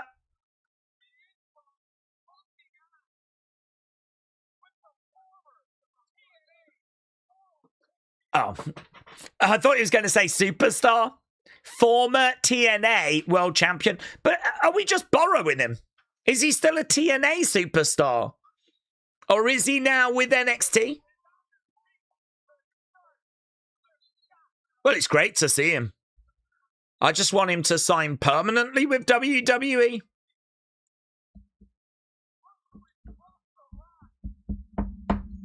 I honestly thought he was going to say former.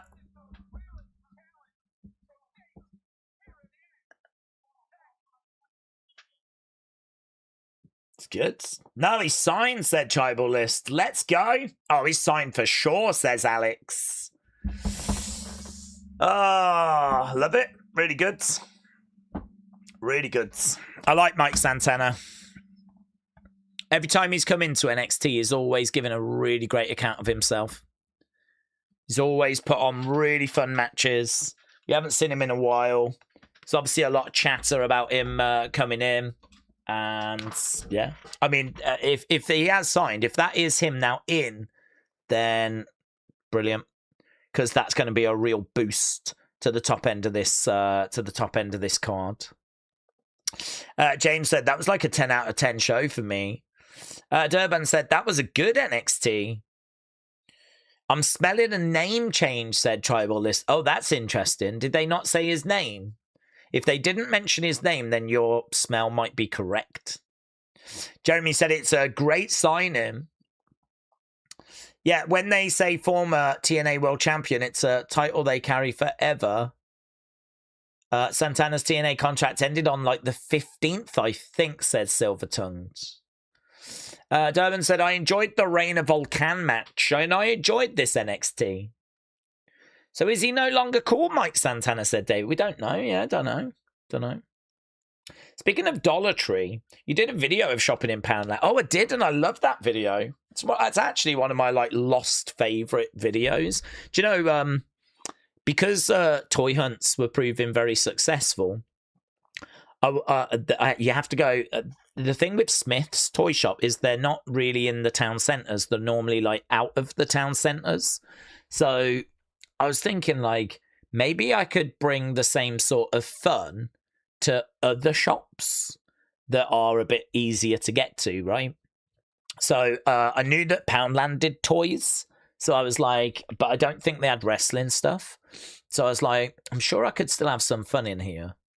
I'm sure I could still have some fun in a Poundland. So I went to a few different ones and I put a bit of work into trying to make it fun. And I was really pleased. I haven't seen it in years, but I was really pleased with how it came out. But then I was like, where next? I was thinking of doing some charity shops and things along that, but I never did. For one reason or another, life gets in the way and I never got around to it. But the Poundland one, it's a good addition to the channel, that. Is it going to be Miguel Santana? Oh, let's go. Do we think WWE will sign Sammy? I think they could. I mean, I think they'd be interested. Young talent, good worker. Just needs a bit of good creative. Although I'm not sure you'll find that in WWE. But, I don't know, get the presentation right, give him some time in AAA, give him some time in NXT, see where we are with him. I mean, I can't really answer as to why he's not achieved more in AEW, but, I mean, he was one of their pillars, wasn't he? Going back a few years ago. He had a great match with Cody as well. A ladder match, wasn't it? So... yeah, I think they'd be interested, but I haven't watched AEW for years, so I mean, I don't know.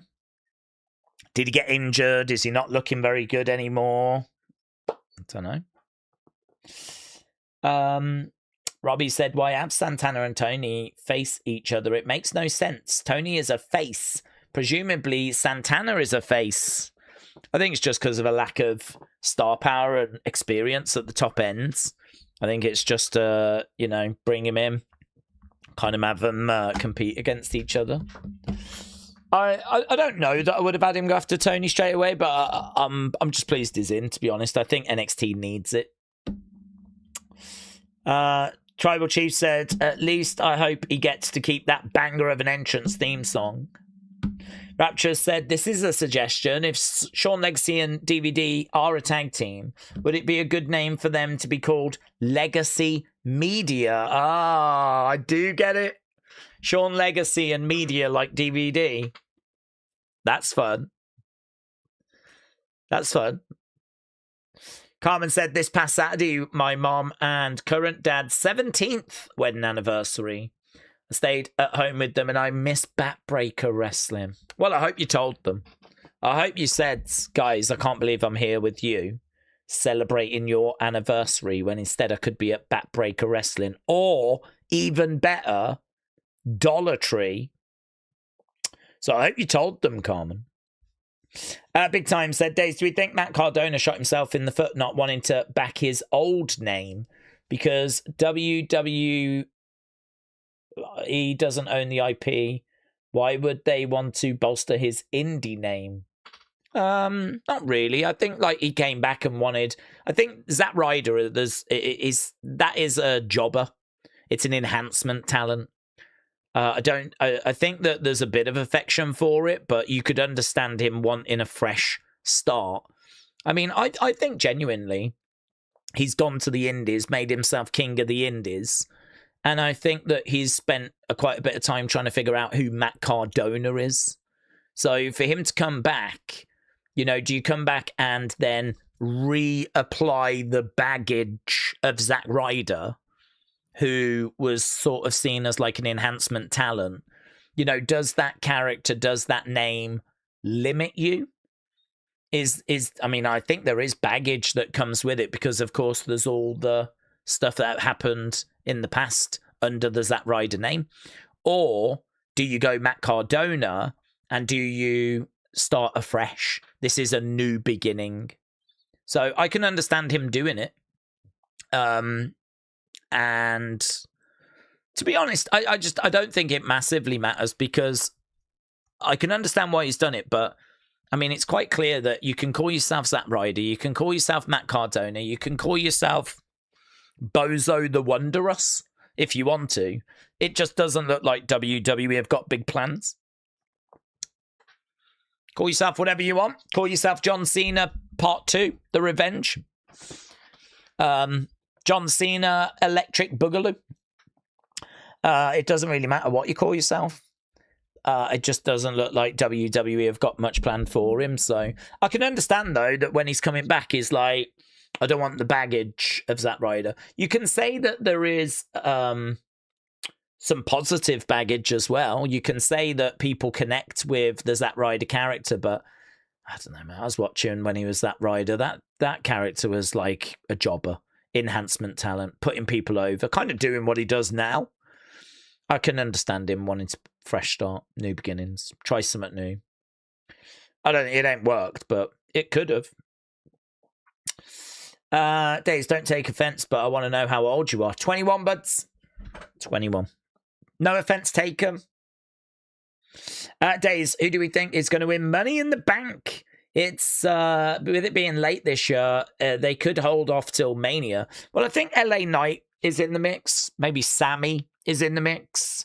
Might be a bit early for Trick, but could go with Trick. Roxanne, I think, is in the mix. Lyra could be in the mix. This new dark version of Lyra could be very interesting. I think a lot of people would like to see Chelsea. Don't know that they're going to do that, but I think there's loads of options. One thing we're not struggling with is mid-carders. Not struggling with mid-carders that have never been champ. You know, there's plenty of people around that have never been world champion that could take that next step. So, yeah. LA Knight, Chelsea, not long ago, were two that seemed to be quite popular choices. But I think, you know, you look at Roxanne, you look at what Lyra's doing. I think there's quite a few options at the moment. When was the last time you went to Smith, said Tribal Chief? Months. Maybe not even this year. Probably last year. I remember I went and filmed in a Smith's and the footage never got uploaded. So there was a toy hunt. There's been a lot, actually, of toy hunts that have been filmed and never used. I mean, I went to Florida in 2024. I've got footage that could probably get me 6 toy hunts, and I only ever put one up. I do find when I go to Florida, it's quite overwhelming because I'm filming and filming and filming and filming. And I just always think, well, just film, because you can always use the footage somehow. And if you don't use it and it's no good, fine. Doesn't matter, does it? But there is a downside, and that is that I've got hours of footage. Not all in shops. Some of it is just walking around Florida, whatever. or going in and looking at the candy section or whatever. You know, I like to not just do the toys, but try and mix in a couple of other bits as well. But it just becomes really overwhelming because you've just got like hours of footage that you're going to have to sit through and edit through and shift through. And it's like, I think what I need to do is just go to Smith's, walk in, film, 20 minutes of footage. I normally get about 20 minutes and then try and get it down to 10. If it clocks in at 8, that's fine. I don't really like to go much lower than that. But equally, I don't like to go 12 or anything either. I like it to be 10, just under. That's kind of what I aim for. And normally, if I've got 20 minutes footage, that's really workable. That's really easy to kind of edit. So I think Florida's not brilliant for me to film in, to be honest. I always just drown in footage and then don't do anything with it. But the last time I went to Smith's was probably 2025. It's been a long time. Daze, I'm going to give NXT tonight a 9, said Carmen. Let's go. Did you ever like Poundland? We need more videos of you in Poundland. Did I ever like it? Not massively. I mean, they don't really do WWE stuff for £1. It's all unlicensed, cheap China plastic stuff. So, I mean, you can get toys, but, I mean, you're not going to find much WWE. There might be a colouring book or something like that. Really, you go there just to try and get essentials at a cheap price. But it's debatable if it's even that cheap, to be honest. And I don't even think you can get stuff for £1 or under now. I think it's all just various prices. So I think a lot of those like dollar stores, pound stores, they're all struggling, aren't they? Because of inflation. It's really hard to keep the shelves stocked up with things that are £1 or below or $1 or below. So I ain't been to any of those kind of places for a very long time. So they're always worth popping in. You can normally pick some up in there, but they're never like a go-to for me. They're not a place I ever go to. But then, to be honest, I don't really ever go anywhere. So Mike Santana is trending right now. Could Io use the mist? Yeah, she could. I think she'd need to go heel. But if ever she goes heel, absolutely she can use the mist. Deep dive. Poundland is like a UK dollar store. Yes, it is. We had Pound World, Poundland, 99p store. We've had a few different ones, actually. I don't know. Some of them have closed down. I remember going into one and it had loads of old WWE Hasbros in it. And they were all like £1 each. This was easily 25 years ago. So it's not any time recent. Oh, probably even longer than that, actually. Probably even longer ago than that. We might be going back even further. So it's, but I remember going in and they had like this section of just Hasbros. I don't know where they got them from. I think they were Spanish or something. I think like maybe there was a load found in Spain and Poundland just bought them, or Pound World or whatever. That is by far the greatest find. I bought a couple. I bought some. But, now I kind of look at it and go, I should have bought them all. Should have just bought a ton and just kept them. But, I mean, you don't think that way, do you?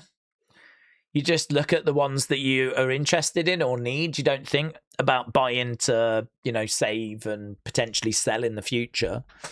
So that's the craziest thing I've ever found in one of those stores. I'm sure they were like Spanish with Spanish writing on, though. I think that's why they popped up. They must have been a load that didn't sell in Spain and Pound World just bought them and then, managed to shift them. But it was a long, long time ago. Right, we are done. So our main events. Let's get the score for the main events. So Naraku, Tony, you lot said was great. 74. You enjoyed it. Some really good scores tonight, actually. Nattie Jaida got great 53. You enjoyed that as well. So Naraku against Tony. Match of the night. And we got Mike Santana arriving. And we saw the in-ring debut of Reina Volcan. I agree. I think this was a really, really solid show. Really good episodes. Maybe not everything hits. I mean, I wasn't blown away by the Niko match or the Keanu match. There was a little bit of debate around the opening tag match, but I enjoyed it. Kendall and Lola with a really good promo segment. Always nice to see Popcorn Chicken. So, yeah, I enjoyed this episode as well. Hopefully you did also. So, with that being said, we are back tomorrow with Evolve. Don't forget, we are heading towards this weekend where we're going to be back with AAA, and we're going to be doing AAA. So we've got that coming up on Saturday.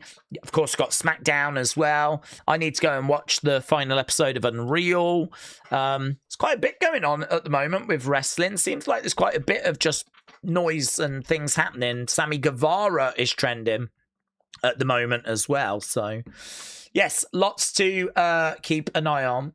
The Sammy Guevara news. No one in AEW seems to know what's happening. Multiple sources have said Ty Mello, I don't need Ty Mello coming back, requested a release last year, but it was denied. It's expected we'll know what's up when everyone gets to oh yeah, forgot about that. He's with Ty Mello, isn't he? I've never been a big fan of her. Maybe she's got better, but never been a big fan of her work, to be honest. But I would take Sammy. I'd take Sammy if he was available. Okay, done. Awesome. Thanks for joining. Appreciate it as always. And I will see you again next time. Bye for now.